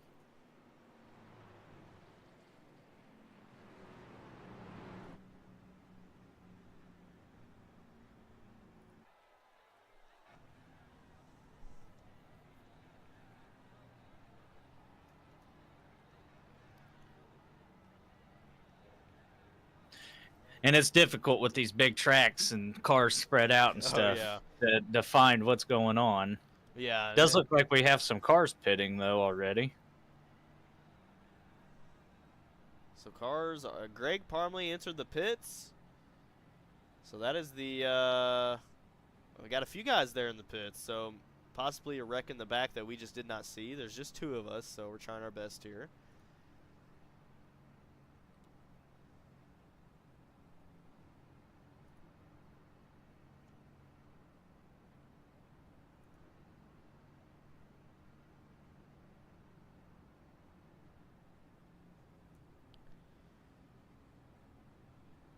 But an early caution here at Daytona. That is the first caution of the night. So made a couple good green flag laps there. A couple guys almost losing it there early, but a couple good saves that we saw. So I'm not too. I wouldn't be mad for this being the first caution, especially up here in the booth. Already saw some good racing, but we have a lot to go. A lot of racing to go still here as these guys will pace it back up, and we'll see them go back double file.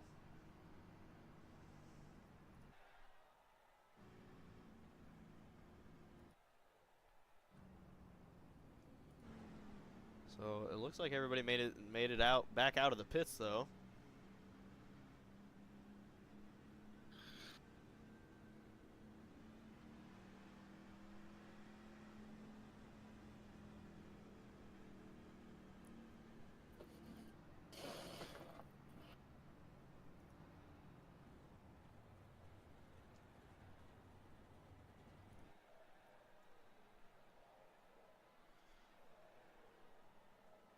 So Doyle Lawrence and Randy Shreves will be the P1 and 2. You saw Doyle Lawrence there in the Ford bump draft in the Chevy of Randy Shreves.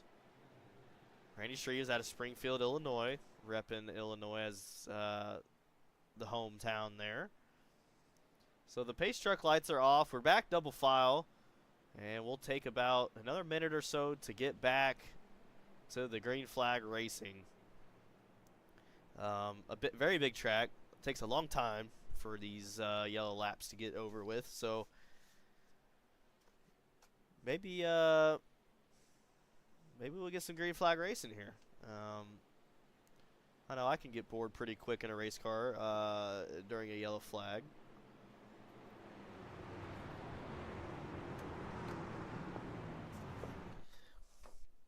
So there you guys have it. Doubled back up on the backstretch.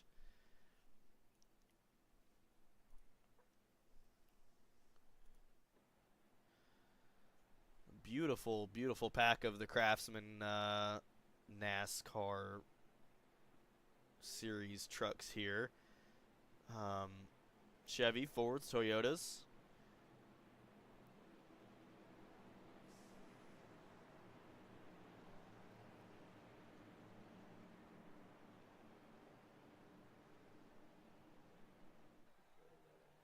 Is this a real race or CGI?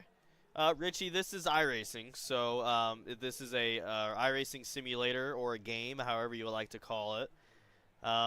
It just, I guess it's the closest thing you could get to a real race. But at the end of the day, it is a game, yes. But it looks very real, sounds very real, feels very real if you ever get the chance to play the game on like a wheel. But the pace truck's off, or the pace car's off. And Randy Shreves, once again, will take your green flag on the speedway. And they will get him going there in front of the crowd. Love the sound of these cars going around Daytona. Some fireballs coming out the exhaust here from that camera angle. That was pretty cool to see. And the number 3 of Doyle Lawrence there had a good run there on the top side of Randy, and now finds himself running on the pole. Has all the cars in his mirror now. Let's see if he can keep it there for the rest of tonight. As a lot of cars have made their way to the bottom side, but we got a couple cars there in the back going back up to the top side. The number 70 of Mike Cranmer looking to make something happen there with the Busch Light number 5 of Isaac Salas behind him. And Cody, you can definitely tell the teammates there on the outside of the track, they have a very, very similar wrap. And they're definitely helping each other. Oh, yeah. And it's also, at Daytona, it's always a team strategy or a car manufacturer strategy with the drafting.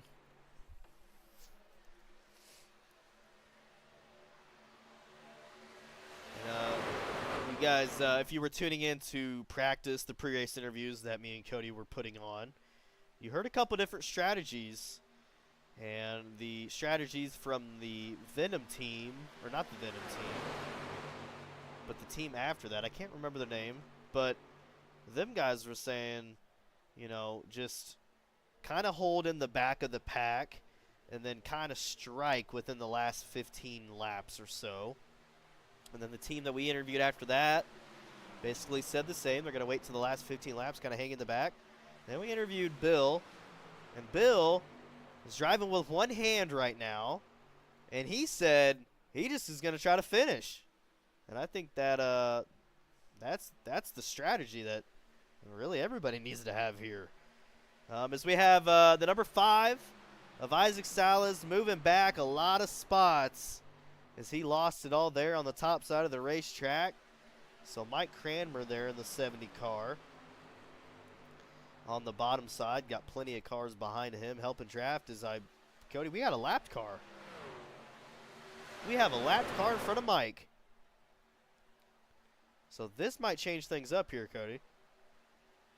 It's a possibility, but if they keep holding them lines, you know, they're gonna blow past this guy. This guy could get in that pack with them, but it's definitely going to throw a curveball into those lines for sure, having to go around them. Yep, so Mike, you saw Mike there in the Toyota number 70 going the outside there of the lapped car. Now he moves back to the bottom. But that right there, Cody, the lapped car just made him go 3 wide on the backstretch. Yeah, Oh, big wreck in the back. Huge wreck in the back from the lapped car. Oh, the 325 of Bill. Oh, no, Bill is involved in the wreck. Are we going to have a yellow for that? But we're going to go on the replay first to...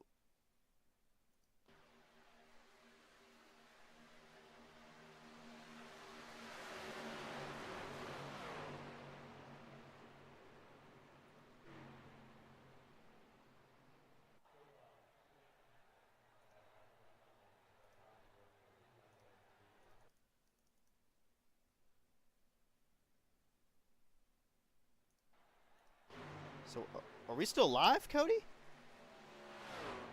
No yellow?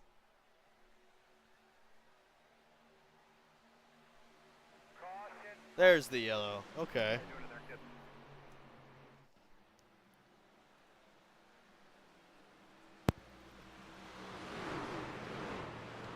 Did you get your mic working? yeah, just a little technical difficulties there. So, I did get a little bit of the replay there. Bill was involved in it, unfortunately. But the lapped car, they went 3 wide there right before they went into 3. The lap car hit the apron, came up into the car above them, and just gobbled up the field. And then it took forever for that yellow to come out. Yeah, well, before I had technical difficulties, I did a couple guys that were running, I believe, like in 10th or 11th, somewhere around in that range, got into each other and they hit the wall, but I think they kept it going. And then I had technical difficulties there. And we're going to go back once again to the replay, and I'm going to see if I can find out what exactly happened. So there's Bill, the 325. He's driving with one arm at the moment. There it is. I do see the car that did cause it. So that'll be the number 16. So the 16 right there on the screen.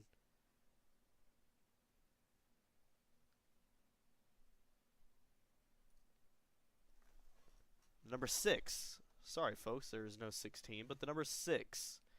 That is going to be Corey. We're going to see what happened there with him.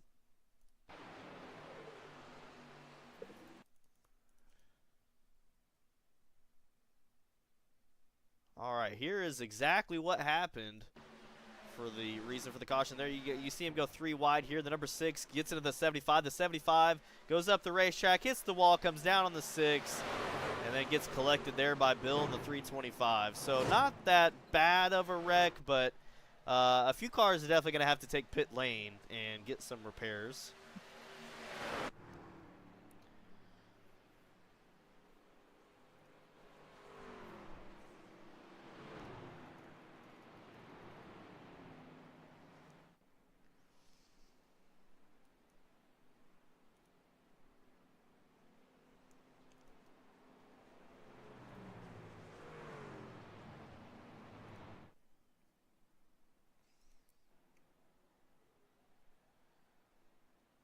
So a little bit of heartbreak there for a couple of those drivers early in the night, but that's the second caution.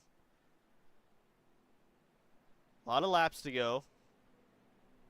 But Mike Cranmer in the Toyota number 70 in the neon green, got a little bit of red, a little bit of blue, finds himself in front of the crowd with a driver that has moved up 7 positions. That is the number 5 of Isaac Salas, moved up 5 spots from where he started. Possibly 5, maybe 7. Waiting for the grid to update here.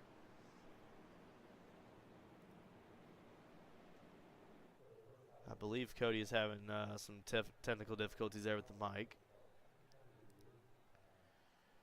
Yeah, I got the mic working. I had to relaunch iRacing.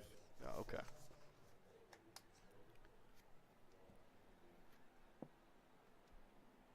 But I am back, so hopefully we don't run into more technical issues. Yeah, I hope not. But I was able to show them exactly what happened there. It was the number 6 got caught up there in one of the team cars on the top of them. Believe, I'm not for sure which exact team, but kind of just sent one of them up into the wall. The guy that hit the wall came back down, collected a couple other guys, but luckily it happened mostly in the back and people were able to avoid it. So not the big one, but definitely one that is a heartbreak for a couple of them guys that were on a good run.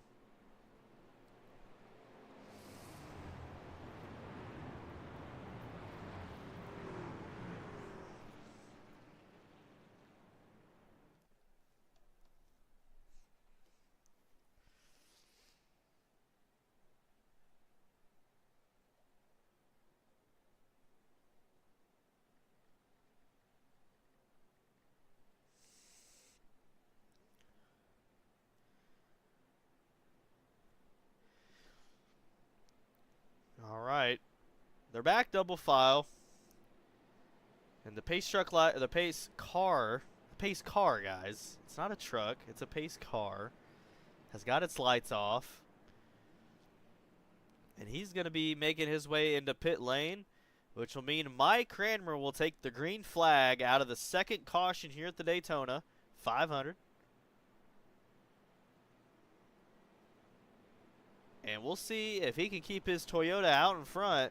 Well, he's had number 3 of Doyle Lawrence on his tail the whole way. Maybe they're working together. Maybe not. The pace truck is off. Mike Cranmer going to get you guys started here once again, right in front of the crowd. Green flag is dropped. Ooh, Mike got maybe a little loose there. Hard on the throttle, though, but has collected it back. As they will now be going into 1. As you can hear him pass by the camera there. A little bit of a slower start there from Isaac. He found himself in this position earlier on the restart, but started to gain some speed there on the top side of the racetrack. Doyle Lawrence still helping out the number 70 car, nose to tail for them guys.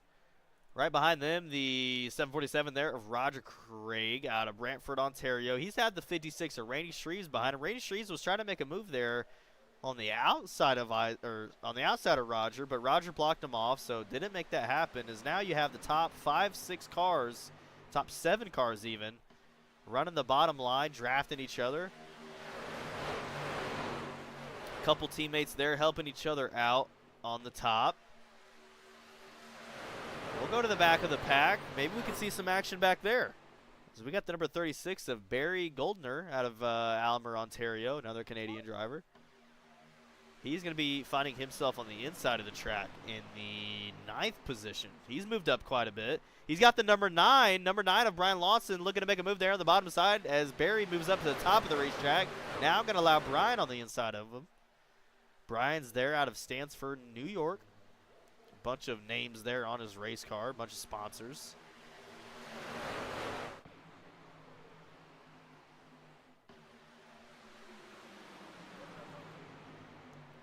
And look at the run there from the number 24 of Kyle Moonen. Kyle Moonen, a really good run there on the top side. He's got his teammates, I believe, helping him right behind him. And that's exactly what Cody was talking about earlier. If you can get yourself a couple of good guys to help you out, it pays off here at Daytona. Oh, the yellow car. The yellow car dove down to the bottom side. He wanted to see if he could find anything. That's the number 25. The number 25 of Gary.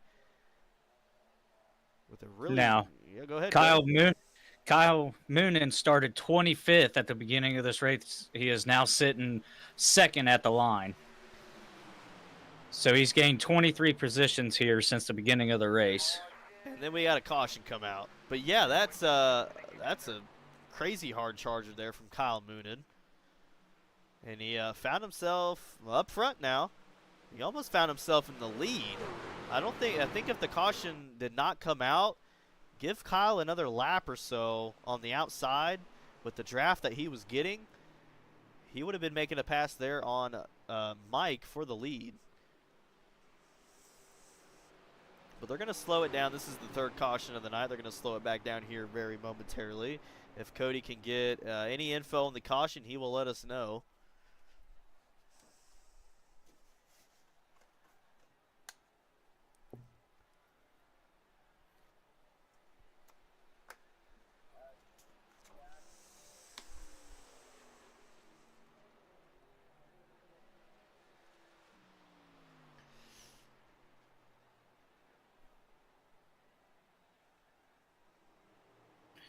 Yeah, I am not sure what caused it.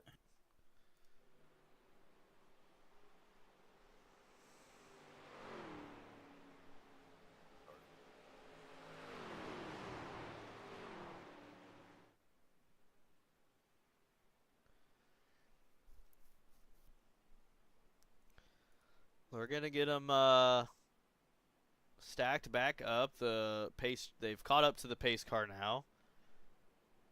And it's showing Kyle Moonen in first, Cody. It's showing the 24 leading the pack at the moment. He may have got him at the line before the caution.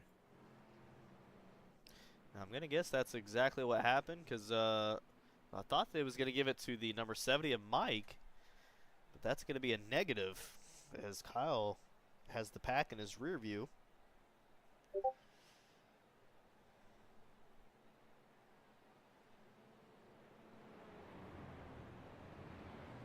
I could not find a cause on that caution there.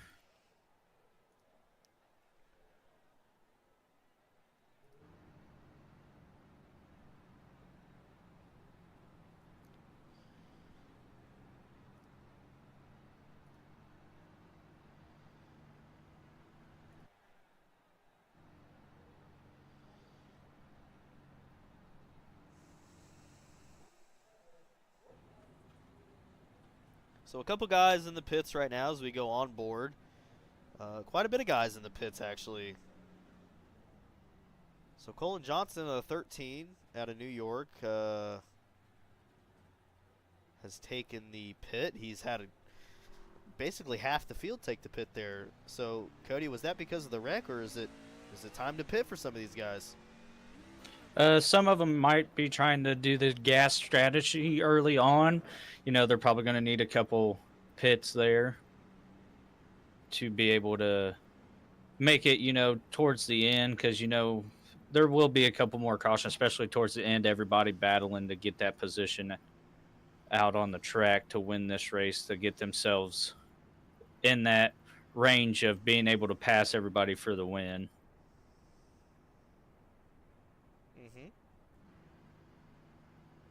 So as you see the different strategies here at play, so some of the drivers pitted, some of them didn't.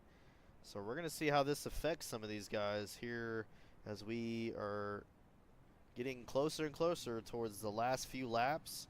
And trust me, the last few laps is the best laps here at Daytona, and it's usually when the big one happens. But we got on board here with Chad Griggs out of Jefferson City, Missouri. Cody, I think we should maybe pull a driver up here or so and kind of get a interview if we have time. Yeah, I'm not sure. So the pace truck lights are still on, so I was going to get the leader up here, but I don't see the leader in Discord. Maybe Mike Cranmer?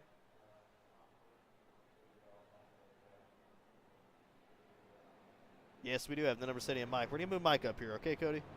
All right. Mike, it's Kyle up here in the booth. You got a copy? Yeah, buddy, I got you. All right, well, you're still in the race, which is always a good thing here at Daytona. You're finding yourself there in the second position. Talk to us how your night's been so far and what you're going to expect here in the last little bit of the race. Yeah, it's been pretty good. Pretty clean up front. Don't know what's going on in the back there, but just kind of trying to watch my fuel. Kind of been pushing it pretty hard here, so hopefully I can get to a point where get to a last fuel stop under caution. So that's kind of what I'm hoping for here. Yeah, absolutely. Now, we noticed that you're in a pretty big team. Is your team helping you out here, and that's the reason why you're kind of staying up front? What's been the strategy for you guys here? Yeah, we're kind of sticking together there. Roger's pretty close up front here, so we'll see what kind of help he is. We'll see by the end of the night what he does for me. All right. Well, again, thank you so much for talking to us while you're out there. We'll move you back down. Thank you, buddy. So there you go. There you have it, Cody. The in-car radio from the number 70 of Mike, giving us his point of view on how the race is going for him, and he's got Roger back there. Roger is in the 747. Rogers there is on the inside, the driver out of Brentford, Ontario. And if Roger can make his way up to his teammate, possibly could work together.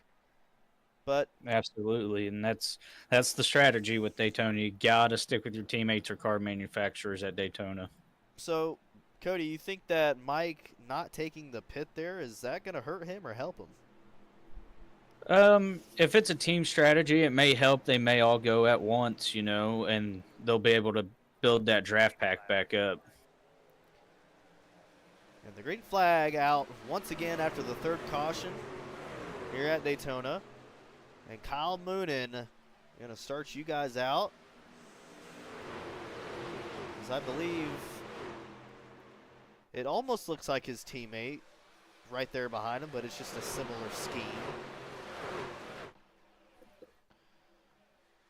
As number 70 getting pushed there by the number 3 of Doyle Lawrence. And him now moves the number 70 up into the pole position here on the backstretch. So now we got a new leader. Mike finds himself out in front again. The number 24, Kyle Moonen, drops back there, but on the inside of the number 3 of Doyle. Doyle's in the Ford that's on the top of the racetrack. As they complete the first lap there out of the caution, right in front of the crowd. Going to be going into one here very momentarily.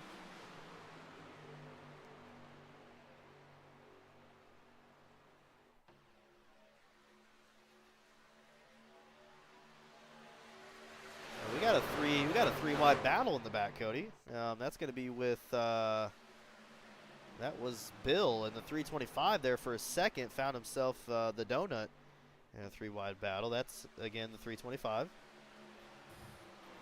And now buys Lonesome. Maybe caught a little bit of dirty air, but was running with the pack in front of him. But he's got still cars behind him that can help him out. Absolutely, and once he picks that draft line, it'll definitely boost him up there. And the number 6 with the number 5, they're making it happen. Excuse me. Together on the top.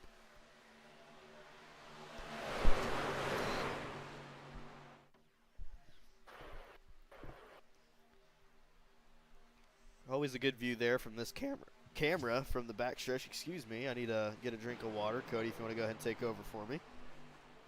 Yeah, we got Doyle jumping up in front of Kyle, taking that first position with Mike Cranmer in first. And then you have Roger pushing there in the 4th position. boosting his teammate up, trying to get him in the lead there here at Daytona. A little bit As the of number 70 is going to push out a car length ahead of everybody. I think We do have a. I think the No, number go 3 ahead. though, yeah, Cody. I think number 3, Doyle though, is going to get a good run there from the 747 of Roger Craig. That's there behind him. As he was starting to make a move and starting to gain a little bit of a momentum there in his truck. Yeah, now we do have 2 tight lines. You know, they're separating a little bit there on the high side, but you know, maybe they had to check up and it just made an accordion effect. But it is a tight 2-lane draft here right now. So this is the onboard camera of what Kyle is seeing right now from the 3rd position. That's a scary. I bet that's a pretty intense feeling that Kyle is going through right now, especially sitting in the inside of a couple fast guys. But Kyle has stayed patient. Oh, we got a wreck. And we got a wreck on the speedway. Big wreck. Oh, big wreck. Oh, Lord, that was the big one. We got cars upside down.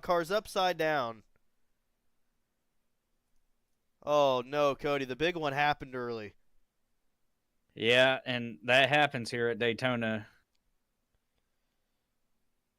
So we're going to see the number 36 was the first one that turned over. That is Barry Goldner out of Canada. We're going to see what happened with Barry. Appears he had a car there on his inside. So we're going to slow it down for you guys. This is the replay for the C2C race here at Daytona. So the 56 was inside the 36. The 36 kind of came down into the 56, and he had nowhere to go. 36 catches some air under his truck and goes up the pack, hits the number 9. The number 9 hits the 27, and then everybody just collects from there. Really, really hard wreck from a couple of these guys. Randy Shreves in the 56 got caught up in it there in the front. He shot down, hit the 14.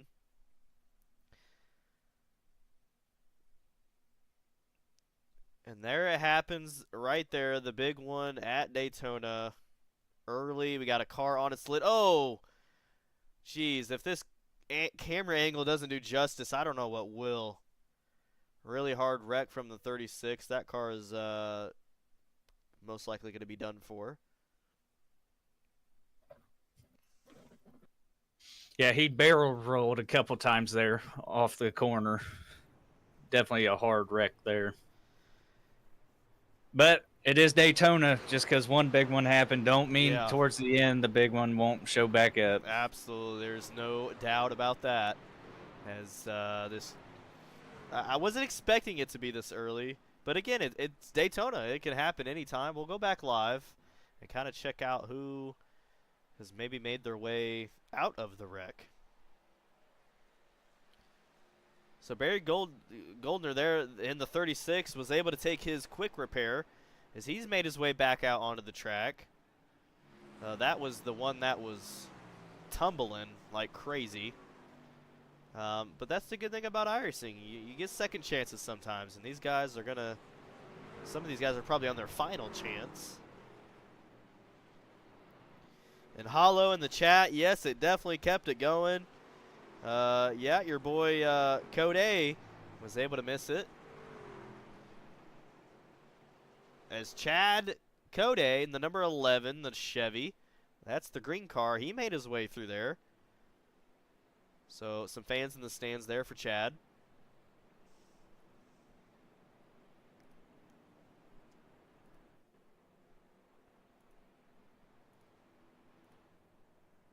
And I got a new car up in front that I haven't talked about yet. That's the 789 of Cale Bixler.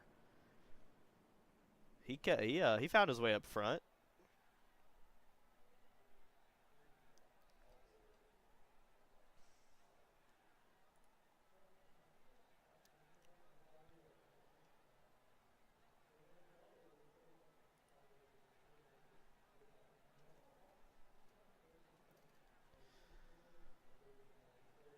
So the drivers are going to get it back together after a very, very big caution. I would say more than 10 cars were involved in that. And I don't know exactly how many quick repairs these guys get, maybe 1 or 2. And if they have 2, I know a couple of these guys are on their second one, so the last chance.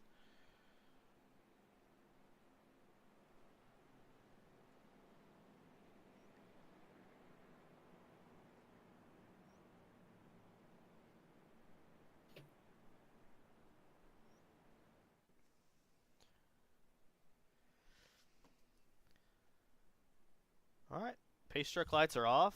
They're going to go back double. And that has been the 4th caution here at Daytona.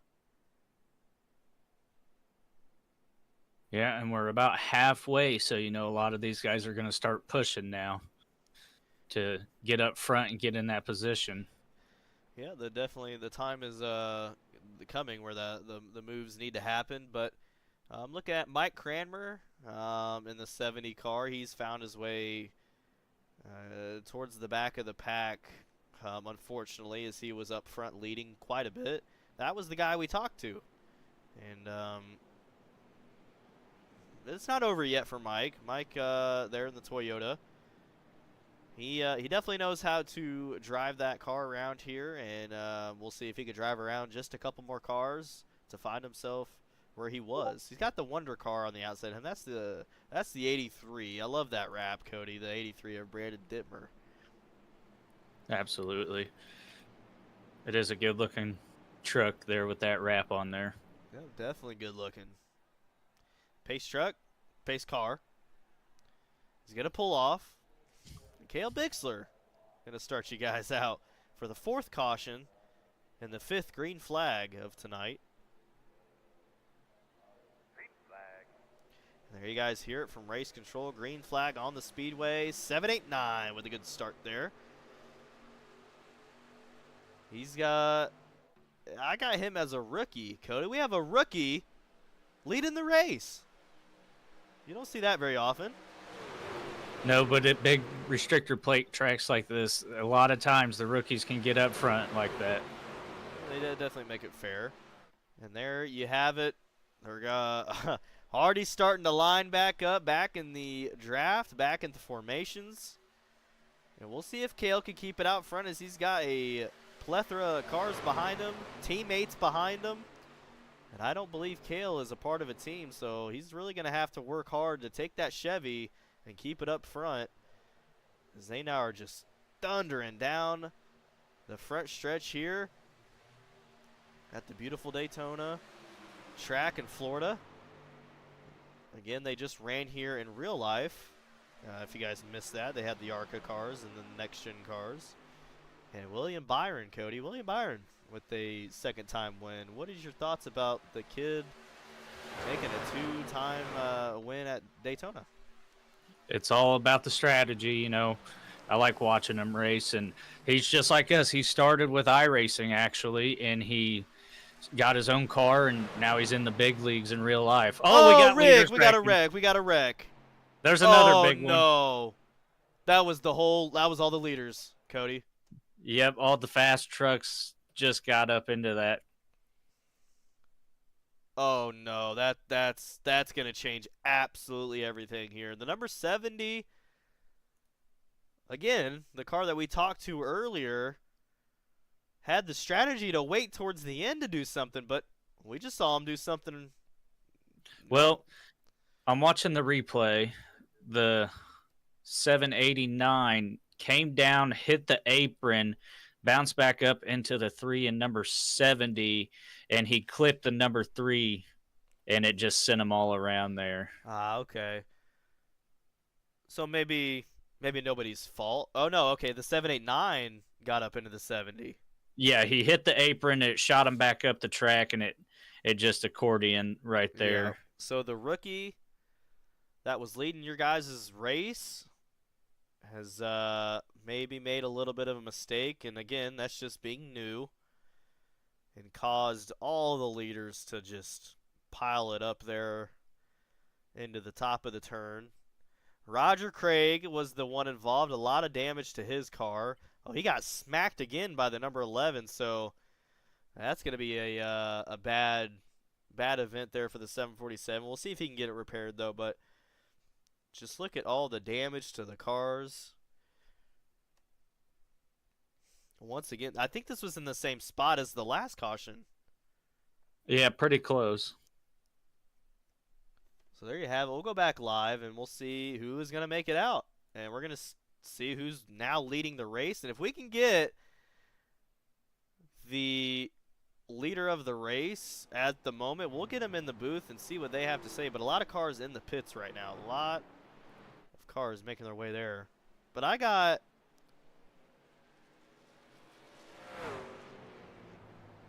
the 87. No, I got the 30. So I got the 30 car of Steven Goldner. He's now leading the pack. He made it through all that mess. It was quite impressive to watch him make it through that mess there. So you know, he started in 29th and he's now in the lead. So, you know, he's gained 28 spots since the start of this race. That is crazy. That's the whole field. Unfortunately, Steven is not in a chat at the moment, so maybe we can get on board with Andy Patton. We'll go see if Andy Patton has the radio on. Yes, he does. He's all by his lonesome there in the Inferno Motorsports radio chat. We're going to get Andy up here and talk to him. Andy, it's Kyle up here in the booth. You got a copy? Yeah, I got you, brother. How you doing? Oh, not too bad. Here under caution. Just wanted to get a word from you. A lot of action just happened in front of you. Kind of walk us through what just kind of happened, what kind of played out. Yeah, I'm not sure. I mean, I was back in like 10th, and I'm not sure what it was. It was up there in the front. Somebody got into each other. I was like, I'm not sure how I got through it without. I still have 0x. Wow. Freaking more than halfway into this race, and I still have 0x. I've just been getting lucky, missing them. Well, you know, luck is not always a bad thing, but now you find yourself going to be battling there with Steven in front of you. You got any teammates out here that can help you out, or you're all by your lonesome? Yeah, no, I'm all by myself tonight, but I don't know. I mean, there's been some guys I've been able to work with, and you know, we'll see how it goes. Yeah, absolutely. Well, hopefully we can see the number 87 of Andy Patton keep it up in front. Thank you for talking with us. Thanks, brother. Yep, I'll move you back down. All right, so the word from Andy was the luck. The luck has been on his side. And luck's not a bad thing to have. Sometimes I'd rather have luck than skill in certain moments. Yeah, and just like Richard Petty says at Daytona, I'd rather have luck than be good. Yeah. Yeah, luck will always be better than the skill that you have, but you won't always come across good luck. I believe in racing you have more bad than good. So that's where it's always good to have the skill to back it up. But nonetheless, Andy Patton in the Chevy machine making his way up in front. He's moved up 10 spots, but Steven Goldner, I mean, 28 spots. That is the hard charger at the moment. Yeah, we're going to see if some of these fast guys can get caught back up here that were leading the race there before that caution came out. Especially with going to be, what, 27 to go? 28 after the green flag drops? I believe so. That sounds about right.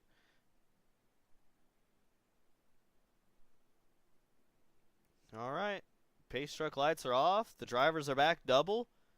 That means we are about to get started again for the 5th caution, 6th green flag. Steven Goldner, they're out of Aylmer, Ontario.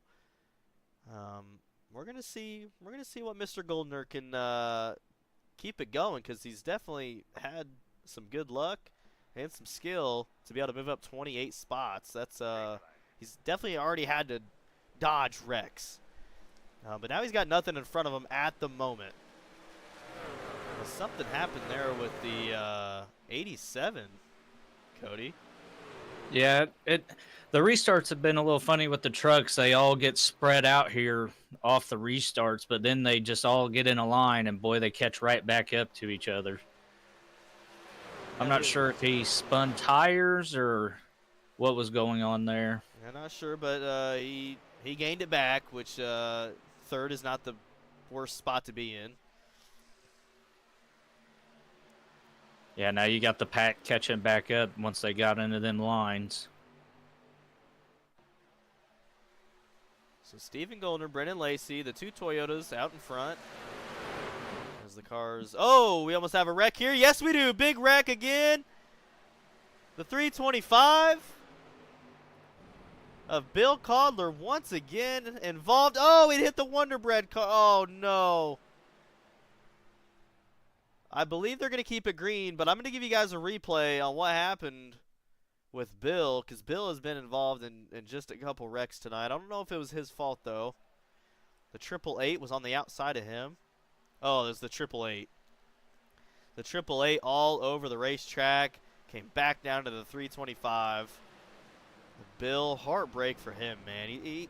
The guy's racing with one hand, and he can't seem to get away from the guys who were squirreling out in front of him.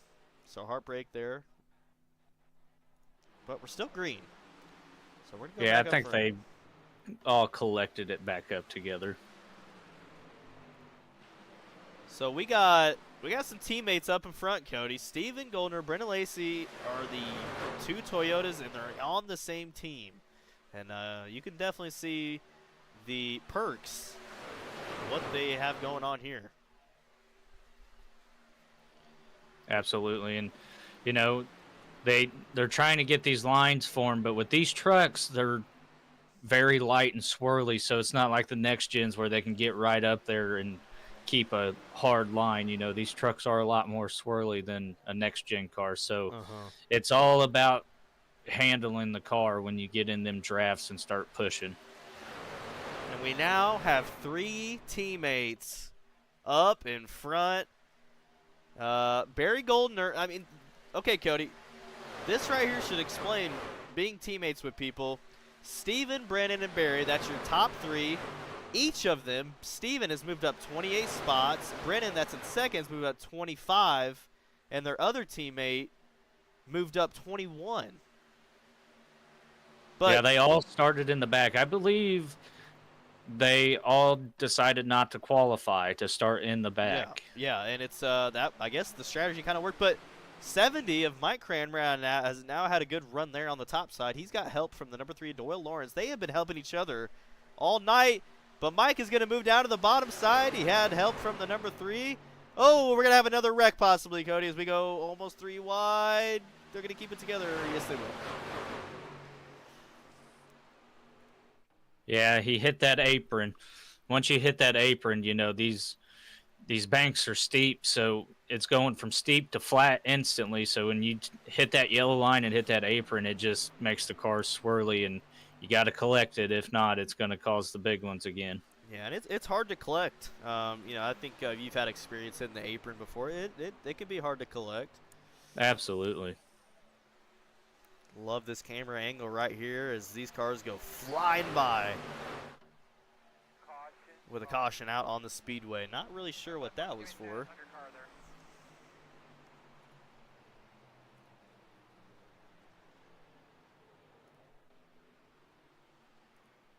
Didn't really see exactly. Maybe they stage. Do they stage in this race? I'm not sure. I didn't hear about any staging.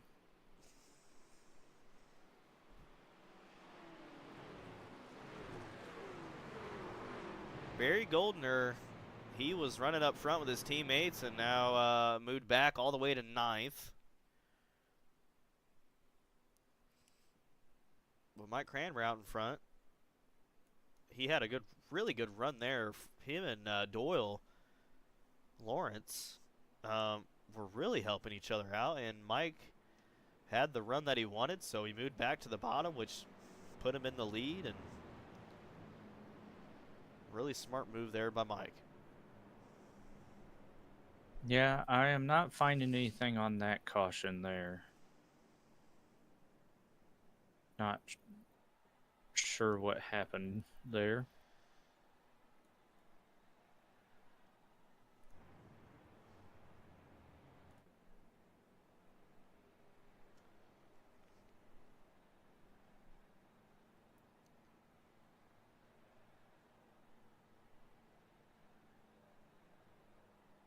Oh, they're wrecking under yellow. And your leader now taking the pit. As a few other cars follow him, but a few cars stayed out, Cody. So we're going to have a couple new leaders up front now. Yeah, I'm not sure what happened there with the wreck under caution. So Doyle Lawrence elected not to take the pit. I believe he maybe took the pit earlier and has found his Expo Logitech number 3 out in front.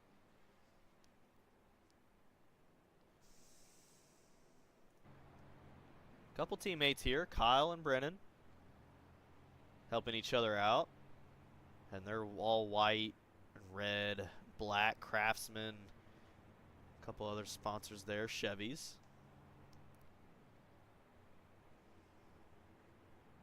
Yeah, a lot of guys started in the back here, Kyle, and they're up front now. With, Kyle sitting in 30, started 25th. You got Brennan that started 27th, sitting 4th now. Barry Goldner started 26th in 6th place now. A lot of these guys that started way in the back are now running up front, and a lot of it could be due to these cautions and just strategizing with their teammates as well. Mm-hmm.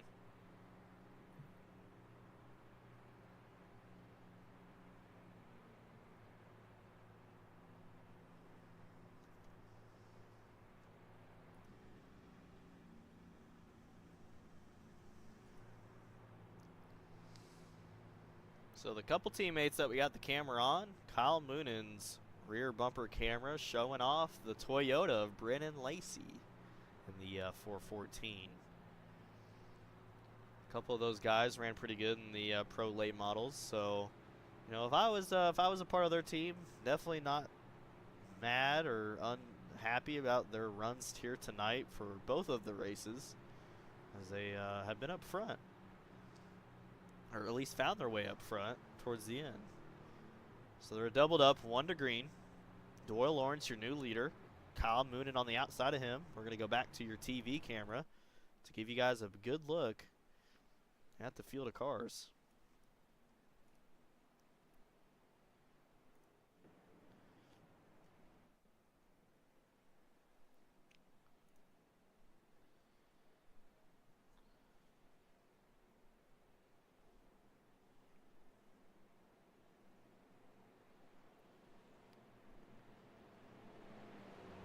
So far, Cody, so good racing.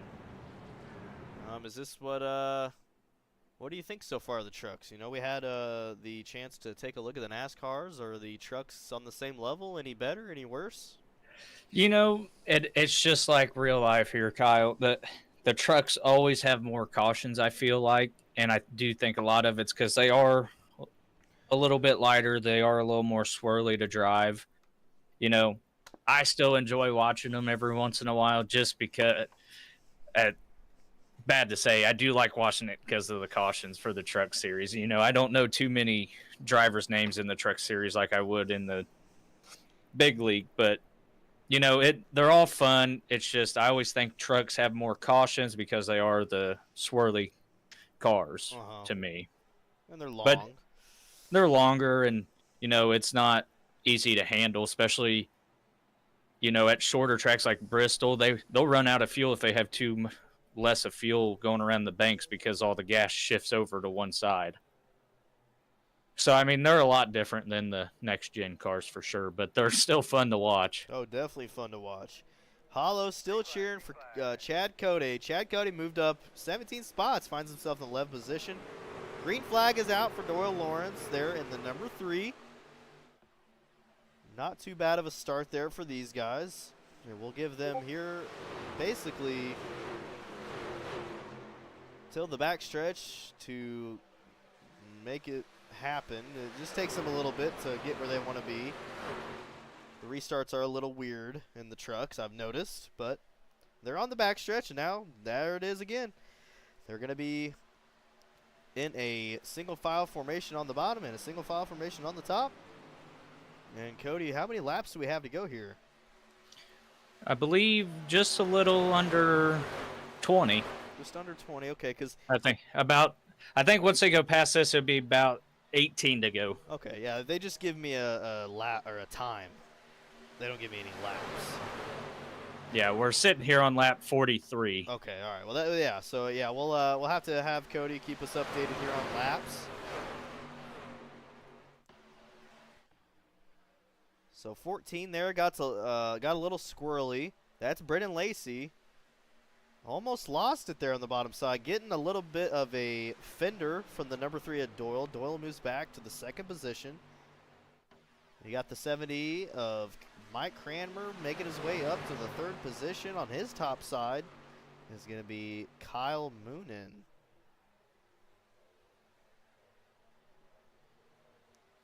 The number 3 has found himself in this position for 80% of the race so far. Right behind the leader, drafting the leader. I bet his strategy is to wait until the very last few laps to make that move if he can keep it in second. Good run there from the 24, but kind of loses it there going into the turn, so he falls back to fourth.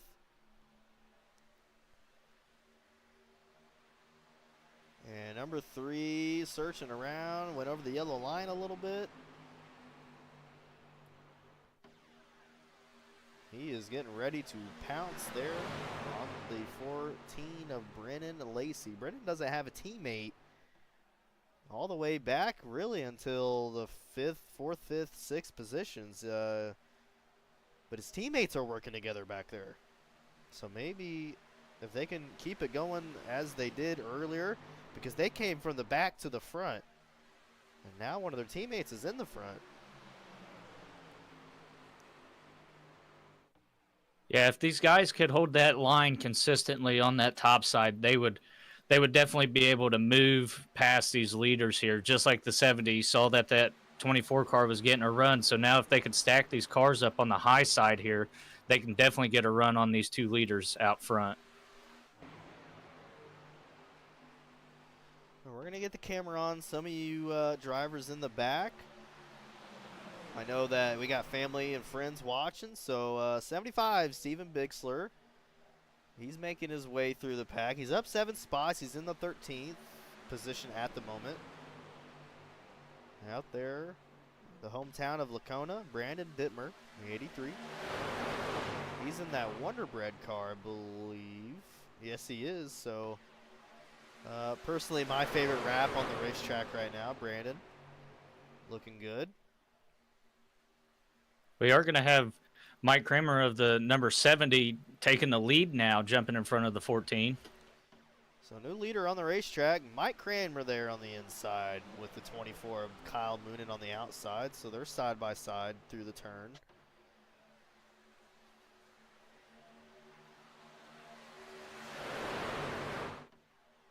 I think we've had about 8 to 9 different leaders here tonight in these truck series. Yeah, which is always good to see. Different mix of drivers. Sometimes you want to see that as a broadcaster. It gives the fans somebody else to cheer for and whatnot. Oh, we got a spin there off turn 2. Oh, and another big wreck there. I want to say that was maybe the 36. Yeah, the 36 again. I was watching him. I think he hit the apron and just came back up and maybe just couldn't collect it. Yeah, I got the camera on him right now. The 143 looking to make a move there on the inside of 36. 36 came down. And 143 just spun him right around. And the 143 then gets up into the 25, shoves him into the wall. And then as you see, just a domino effect for the drivers that were running the top side of the racetrack. There was a few cars there that was able to make it out. You had the 75 that made it out. The 55, I believe, made it out.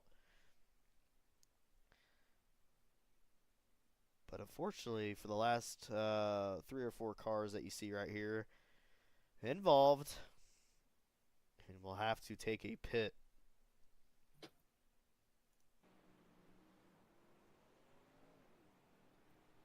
I do believe once the pace laps are done, we're going to be left with 10 to go.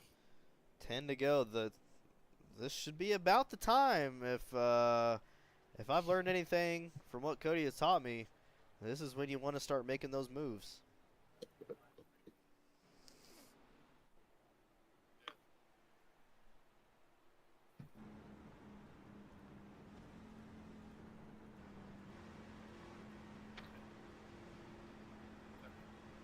Roger Craig there in the 7047. Remember earlier he was involved in the big one. He finds himself 11th. He moved back 6 spots. But again, he has a lot of teammates out here on the track that could possibly help him get back up there. You know, this 10 laps, still quite a bit of time, but this is the time you want to make the move.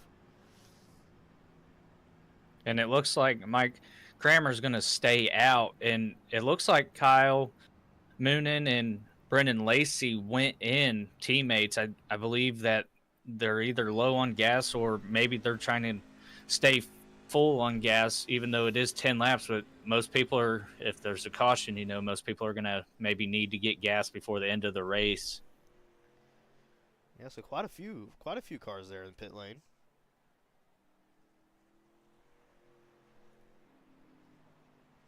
So Brendan Lacey, his teammate right in front of him, making their way back out.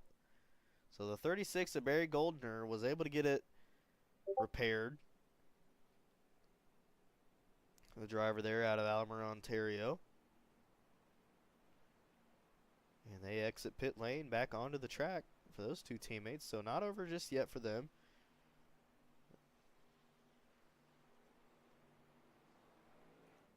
Chad Code, and the number 11, has had a very good fan. Hollow has stayed in the chat for a couple hours now. So nice to have a fan like that. Hollow, or is Chad a friend, partner, family? Who is Chad to you? Because he's up 20 spots. Not a bad night.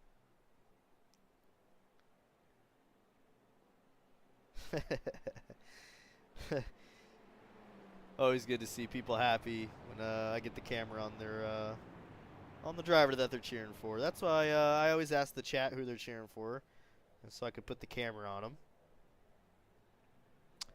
Cale Bixler, the 789, the rookie, Cody, back up front.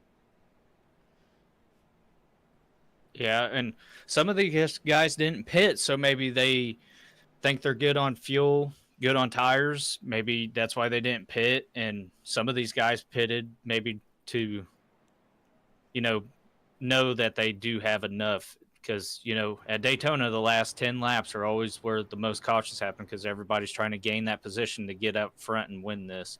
I think we might see some 3-wide racing possibly towards lap, you know, with 6 laps to go, honestly. Yeah, and I hope to see, definitely hope to see the battles there.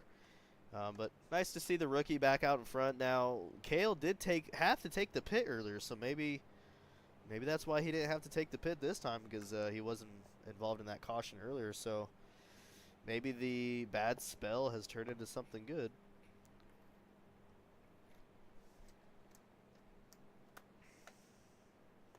Arlen still cheering for Isaac. We're going to get the camera on Isaac.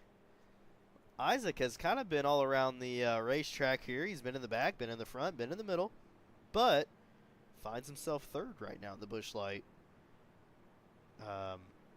Chevy.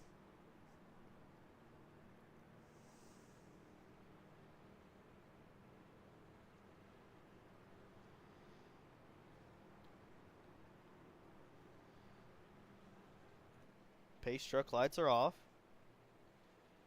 Going for the 7th caution, 8th green flag.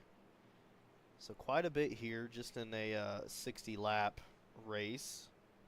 But we've seen some good racing. We see some big wrecks. And we'll see now the battles that everybody has been strategizing for. 90% of these guys wait for the last 15 laps to make their move. So there you go, Mike Cranmer on the loud pedal for possibly the last time here at Daytona. And he will start all the trucks off, going into one there on the bottom side. The rookie keeping it together.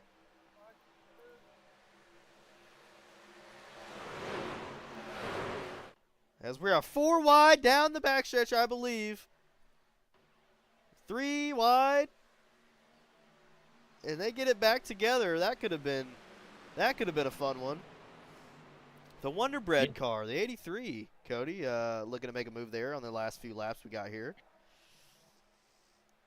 Yeah, we're coming up to lap 52 here once they pass the start-finish line here. So just 8 laps remaining here.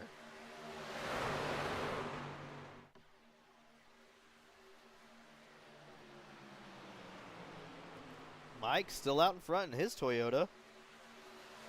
But I can definitely tell a lot of these drivers are doing everything they can. The 13 of Colin Johnston has made his way on a good run.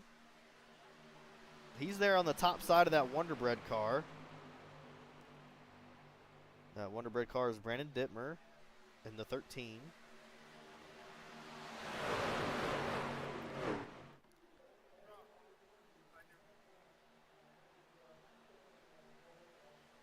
Look at all these cars. Oh, we got to wreck the rookie and the Wonder Bread car into each other now on the front stretch.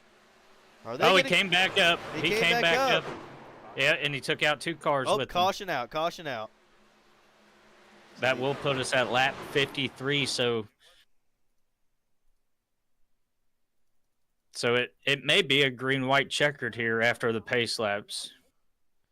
So we're going to see what happened here. I'm honestly going to go on the in-view cam of the 83 car. The rookie 789 was in front of him, but we're going to go on board and look maybe if we can see exactly what happened.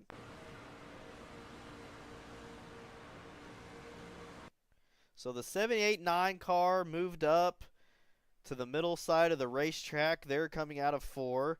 And you see Brandon Dittmer here. This is the car we're looking at right now, the 83. Went to go make a move on the inside of the 789. And the 789, the rookie, the cause of the caution there. As 83 kept his line. 83 didn't do anything wrong in this situation. He was on the inside. Kept his wheel to the left. As he goes flying through the grass. Hits the wall hard, comes up the racetrack, and just plows into the 14. And the other cars get collected. So basically the main damage was to the 14 and the 83 car. Other cars were able to make it their way through there. And it does show Isaac of the number 5 car in the first position there on that caution. So Arlen in the chat, your driver is now up in front with possibly a green-white checkered or a couple laps left. Maybe even a few, depends on if they can get these cars back together.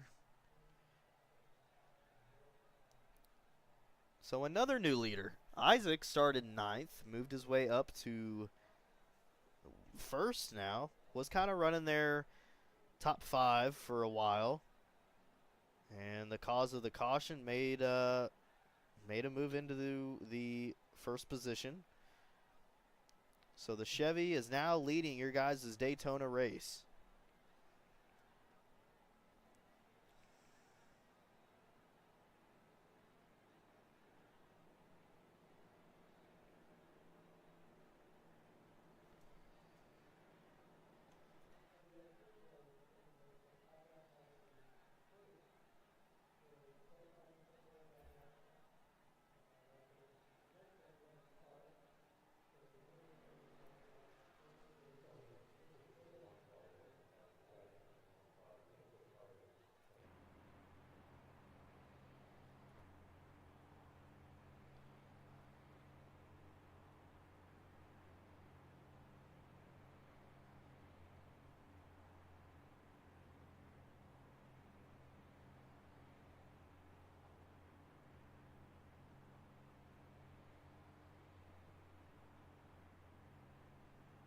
So we'll get these guys collected back up.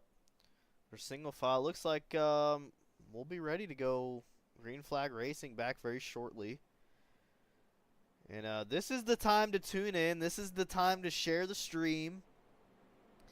Because this Daytona, there's just a couple laps left. So stay tuned.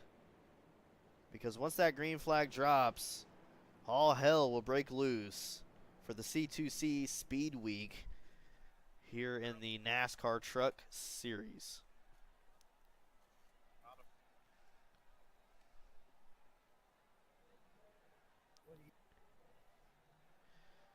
Was a pleasure, though, being able to stream for them tonight. This is my third night in a row, guys, that I have broadcasted. Very surprised I still have my voice. It hurts. That's why you heard me coughing there earlier. But nonetheless, you know, being this busy isn't the worst thing. It's something that I love to do. I've been driving race cars on iRacing for almost 10 years now, so it's nice to take a little bit of a break from that and go up to the booth and do something that I've always dreamed of doing. Hollow, we appreciate you, you know, for being in the chat this long, for tuning in. Again, I run Rapid Racing TV, so if you guys like what you see here, I'm obviously going to stay with C2C, but Sunday, Monday, I stream on a couple different leagues, and I believe I have a Thursday league coming up. I can't exactly I think it's a Thursday league. So very busy on my schedule. Cody will always be, or usually will be in the booth with me on Mondays and Tuesdays. Especially in the asphalt stuff.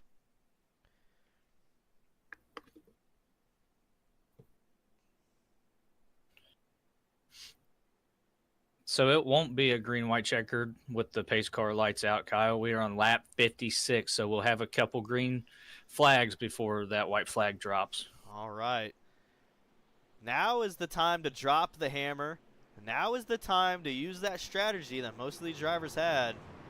So Isaac Salas going to start you guys off here for the first time, I believe, for him. He has not been the leader yet as far as out of the caution. This is the 8th caution, and I believe almost every other caution had a new leader. All right. Pace car going to find his way into pit lane, and we're going to find the green flag dropping, and we're going to see an absolute battle to the end, as it usually is here.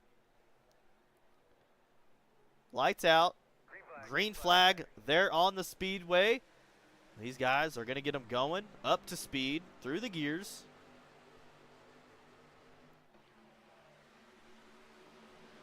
The number 70 has really... Oh, I thought there was going to be a wreck there. Oh, there is. And another caution is out. So that will put us at a green-white checkered, I do believe. Now, we just found another big one here at Daytona. I do believe that was a 786 again. I could be wrong. We're going to look here and kind of... Or 789, sorry. Of Caleb Bixler. He was in the front for quite a while. Oh, that's the rookie. So the rookie... finds himself turning the 13th car around. We're going to go slow-mo here and try to get a really close view for you guys. So you have the 789, which is the rookie on the inside. On the outside of him, we'll have the... Once the camera gets closer here to him. Yes, that will be the 13. Or the 3. His iRacing numbers overlapping, but spins him on around and gets plowed from the 94. So heavy damage to the 94, heavy damage to the 3. The 789 was able to keep it going, though, but then got turned around by the 11.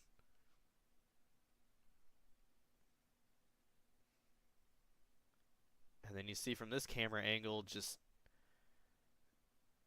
beating and banging from so many cars. The 012 had nowhere to go there and just got up into somebody. That's Bob Curtis. But was able to make his way through, I think, with not a lot of damage. Locked up the brakes. Didn't hit the wall, so I think he'll keep it going. Again, that's the 012 of Bob Curtis. But a lot of debris on the track there from a lot of, and I believe the 143 might be broke back there. But that's the replay. We'll go live here and see who is going to take the pits and who is going to keep it going. So the 012 not taking a pit. He kept it going. And race control has confirmed it will be a green-white checkered this time by when the pace car is ready. Hollow, I don't believe that that was the team. If you're asking who caused the caution, I don't know if the rookie is a part of any team. So a green right checker, that's gonna be even like, you have to do it now. You absolutely have to. This is the last chance. So we may see 10 cautions. We're at the 9th one right now. But a green-white checker, that's going to probably cause the 10th caution right there. Yes, and race control also has stated that there will only be 2 green-white checkered. So if they use this one up and then they get another caution under the second one, it will determine the winner of whoever is in the lead at the time. Okay. I'm hoping these guys don't have to take a second green-white checkered. And I don't think it will throw the yellow if they can stay at least green one lap and hit that white. I believe that when that white flag is out, they will not throw caution. Yeah. Yeah, and I believe NASCAR in real life doesn't do that either. They just let it go. Yeah, usually it depends on how big the wreck is as well. So even if a driver flips, they just keep it white? No, they'll throw a caution under the white, so who's ever in the lead. Oh, okay. They'll throw the checkered with the yellow out. Ah, I get you. Usually. Sometimes it's NASCAR changes all the time. Now, what are your thoughts? I don't think I've talked to you about the next-gen cars. I don't know if I like the one lug nut deal, and I don't know if I like the look of them. Yeah, the look, they're just trying to make it as close as possible to these newer cars that are out. But the one lug, it definitely does help with the pit timing. It's definitely a lot faster than the 5 lug, maybe by just a couple seconds, but it definitely is an odd thing, especially when when most of these guys started out as 5 lug and now you only have to zip off one, which is kind of odd, but there's pros and cons to it, faster pit times, stuff like that. Yeah, and I believe they're safer as well. But I believe, I don't know how, it's Ryan Pierce maybe. I can't remember how to pronounce his last name, but he took a big ride at Daytona and he got interviewed. And he said these cars are like cardboard, and they kind of just not the trucks, the next gen cars and they kind of just float. As soon as you get a little bit of air under them guys, you're up like a plane. Yeah, and it's also a lot of it is they have put those skid plates underneath the car. So, used to it wasn't like that. It was just, like a normal car without skid plates underneath it. Now they got a full body skid plate that goes underneath that car. Yeah, my favorite generation of NASCARs would have to be like the 2000, the Monte Carlos. Those gosh, those things look so good. But pace car is off. Green flag is out for a green, white, checkered finish.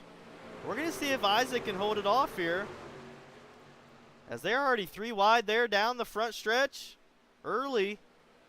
But they have to. You got to make a move here. Three wide Absolutely. once again. 3 wide between the number 5, the number 3, and the number 13. Number 13 moved back a little bit. So that's going to move Mike Cranmer on the outside of Isaac. He's going to now be here. Oh, we're going to have a wreck here in the front. Big wreck in the front. Mike made it through.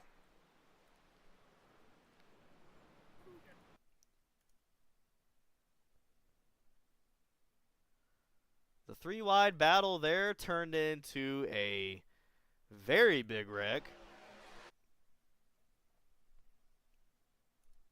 Yeah, and this will be their final green-white checkered as well.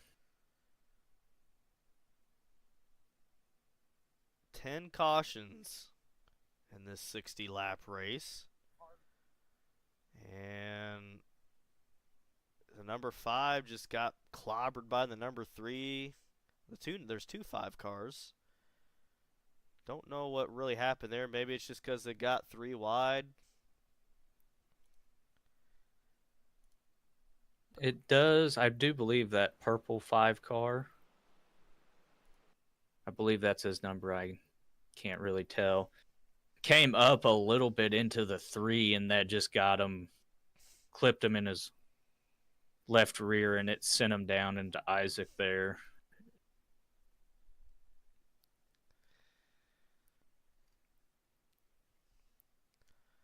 Yeah, very. Gosh, we have witnessed some crazy cautions tonight. So many heartbreaks there. We see the number 14, part of that team. Both of actually, I believe all of his teammates were involved in that. So they were in the front. Not only just 10 laps ago, them guys were leading the race, and not gonna have enough time to get back up front. Absolutely. I do believe that ended Isaac's night here at Daytona. Heartbreak there for Isaac. No, he had a couple fans in the stands. But that's part of racing. And I believe Isaac probably knows that. Nonetheless, though, I feel bad for him. He had a good run here at Daytona. And we will hopefully see him back here for the next C2C race. And maybe he can get it done. He knows how to run up front. He knows how to get through the pack.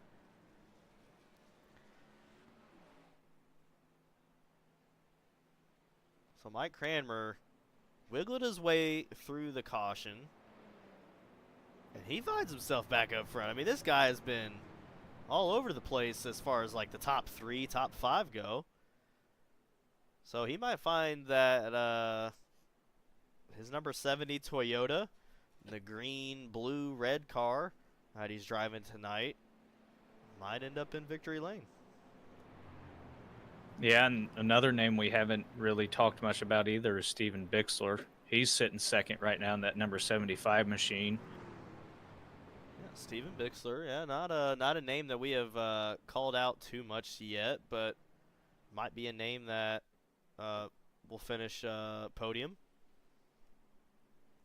Now, I don't know if that's his teammate behind him. Very similar wraps, but I don't think. Yeah, different teams. Okay.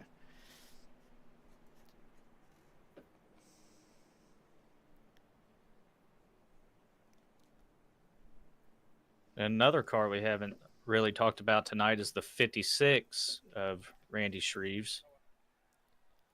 Yeah, Randy started up front. Randy started second in the race. He went through the back in the beginning, and I believe was just caught up in all those cautions. So maybe he was able to wiggle his way through the last one, and now he finds himself second row outside. So they're gonna double it up here momentarily. Yeah, Kim Salas there, maybe Isaac's family member.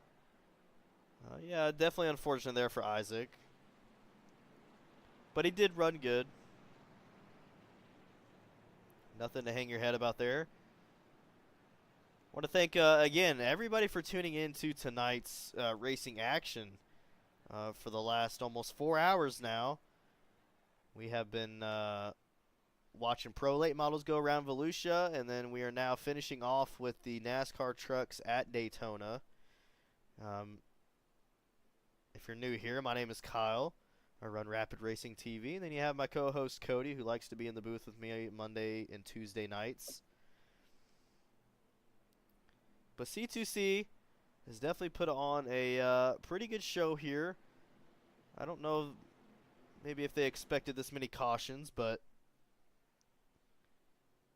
I think that's just part of it.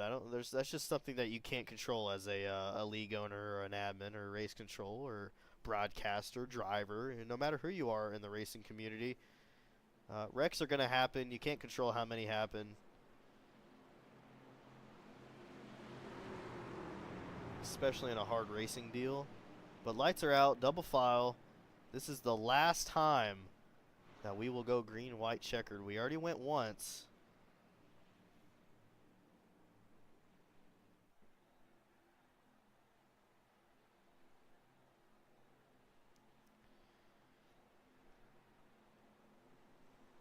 Yeah, this is the final green, white, checkered.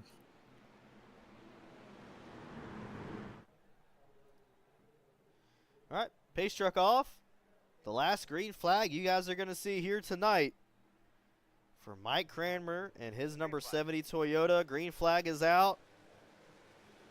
And we're going to see what's going to happen here on these last laps. And a little bit of a battle between Steven and both Stevens. And they're wrecking in turn one. And they are wrecking. So we go yellow. So will that end the race, Cody? I believe so.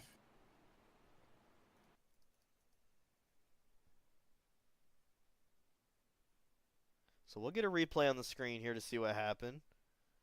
That was race control telling them to stay in their positions and cross the start-finish line in the positions they were in.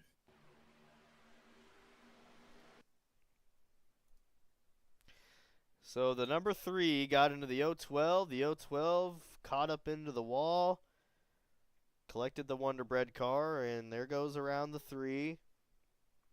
Really hard contact there with the wall with a couple of those guys.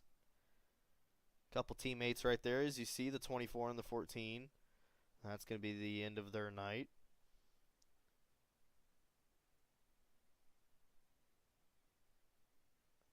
That is not the way that I don't think anybody would want this race to end. Unfortunately, having to end under yellow. So, Cody, if we have it correct, Mike Cranmer took his Toyota to victory lane tonight. Yeah, I believe so. And we got some comments here. 75% can't hold a line, ridiculous. Yeah, I think we've witnessed quite a bit of that tonight. I don't believe that. I don't know. 11 cautions, Cody. What do you think? Too much for a 60-lap race? Yeah, maybe a little bit, but you know, there was a few rookies out here. You know, it is the first race of the season, so people are still banging off the rust. So it's hard to say if it's too many cautions for the first night. I mean, we know how it goes with league races here. You know, there's always people never been in one or they haven't been in one for a while. So, you know, I think I'd rather have 11 cautions in 60 laps than 20 or 30, you know, to where it's not very fun to do that.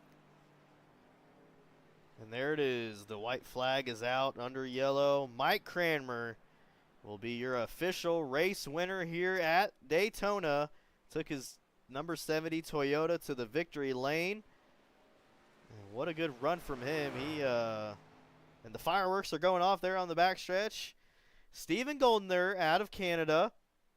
He has moved up 27 spots to find himself in the second position. And your third finisher here, Steven Bixler, will be the first one that we interview. He moved up 17 spots. So that's the top 3. And that will conclude your guys' Daytona race here for the C2C. We'll get these guys interviewed, though, so not over just yet. Thank you so much for staying up late with us.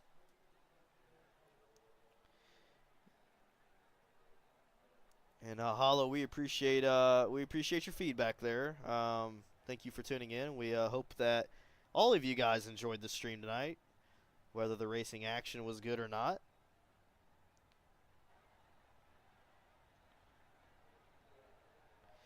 And there you have it. The top 3 made their way to victory lane after a long night here at Daytona. I never thought we would get to this point, Cody. But I we didn't did. either. We were halfway through, and I was like, we're only halfway through and about an hour in, you know. But it was definitely a good race. A lot of cautions, but, you know, you're going to have that here at Daytona, people trying to win it and stuff. So, All right. Well, Cody, if you want to ask Steven, the 75, some questions, I'll get him moved in here, and we can get a word from him.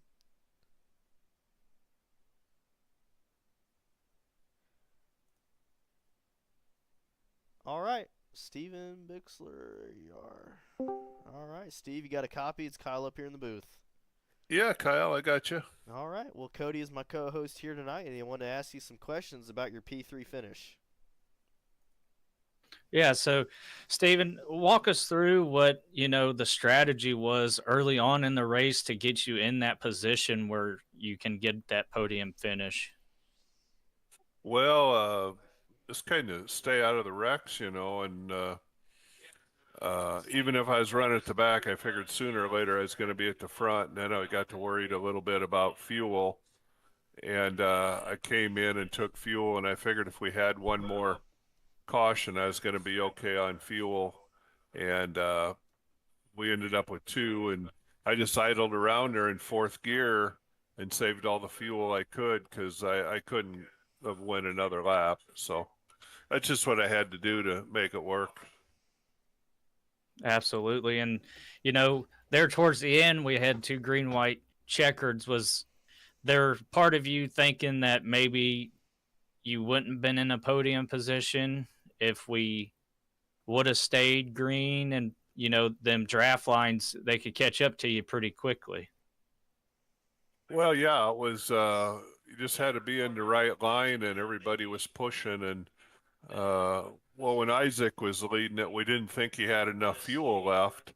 And that ended up being our last caution there. And then I didn't know what everybody else had for fuel either, but I just kind of had to hang on to what I did and avoid the wrecks. And like I said, I split a couple of them that were really close. The last one I did get some damage, but it didn't seem too bad. And I knew Mike was leading it, and he didn't have any damage, so it was going to be tough to beat him. And I thought if I could get in behind him and just run in the draft, maybe I could get second out of it. And Goldner came down there, and he took that hole. So then I was kind of trapped on the outside and had to settle for third. But podium finish isn't bad.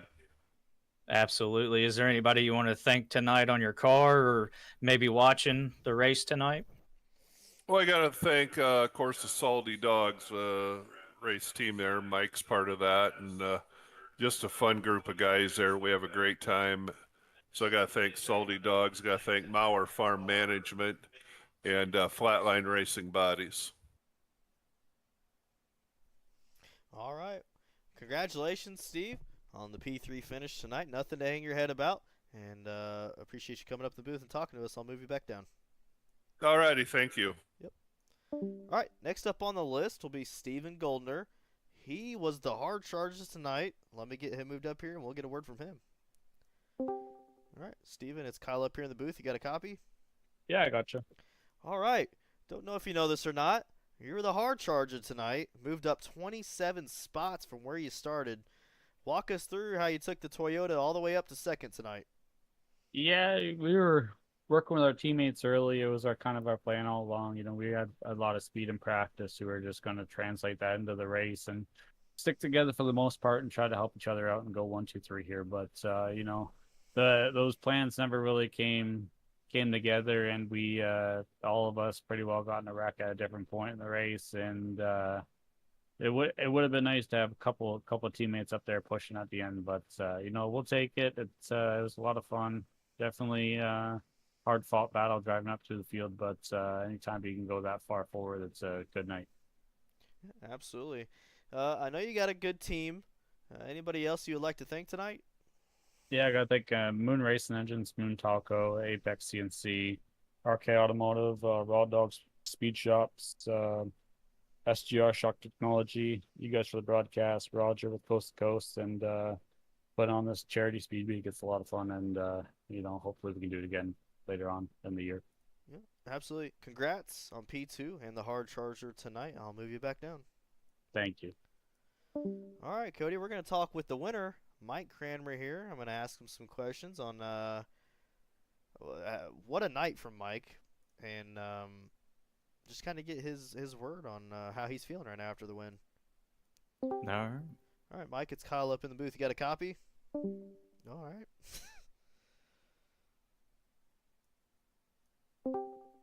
Hey, Mike, you got a copy? Yeah, 10-4, buddy. I got you. All right. Well, congratulations on the win. You got your Toyota. You kept it in the front, kind of moved to the back, then came to the front, dodged a couple of cautions. What's going into tonight? Was it the confidence? Was it the strategy? What put your Toyota in victory lane tonight? Well, I had a pretty good truck, and it handled pretty good. Say the tires were good under it. Didn't change tires a whole lot. Just took 2 one stop, and then took 4 another. So definitely kept the tires under it, and just kind of tried to pace it there. There was some pretty fast trucks around me, and so it's always good to be able to latch on the back of somebody and let them pull you around. Absolutely, absolutely. Well, it was definitely a very long race. With all the cautions coming out, it puts you in the hot seat quite a bit. Did you ever feel like you might have, you could have lost it there towards the end? Yeah, so all the cautions, everybody just bunched everybody up again, and that's just a recipe for more cautions. But there on the end, I kind of got in the middle there for a minute, and I think Cullen was up above me, and hopefully I didn't get into him, but I kind of got it 3 wide coming through 1 and 2. But it worked out. They wrecked behind me, and then after that, it was just too many cautions. Mm-hmm. Now, not too many names that you got in your car, but is there anybody you want to thank? Well, definitely want to thank all my Salty Dog teammates. They're real supportive and great help out on the track. Definitely want to thank them. Epsilon Sprint Wraps. Definitely want to thank you, Kyle, and Rapid Racing TV for the broadcast here. Definitely for that, and also definitely the Steve King Foundation. All they do for other drivers and crew members that have some health difficulties. Mm-hmm. Definitely appreciate all they do. Yeah, absolutely. Congratulations on the win. It was definitely fun watching you, and I'll move you back down. Thank you, buddy. Thank you for the broadcast. Yep, absolutely. All right, Cody, there it is. The end of a pretty long night here with Coast to Coast. Coast to Coast, though, does a lot for the league and for charities and whatnot. So it's always good to be supportive of a team that does that. So very happy to be here. Very happy that they brought me along. But we're winding down here to a almost midnight here, and we're gonna get off here. We're gonna get the credits on the screen. I want to thank you guys again for tuning in, and we will see you guys next time there on C2C.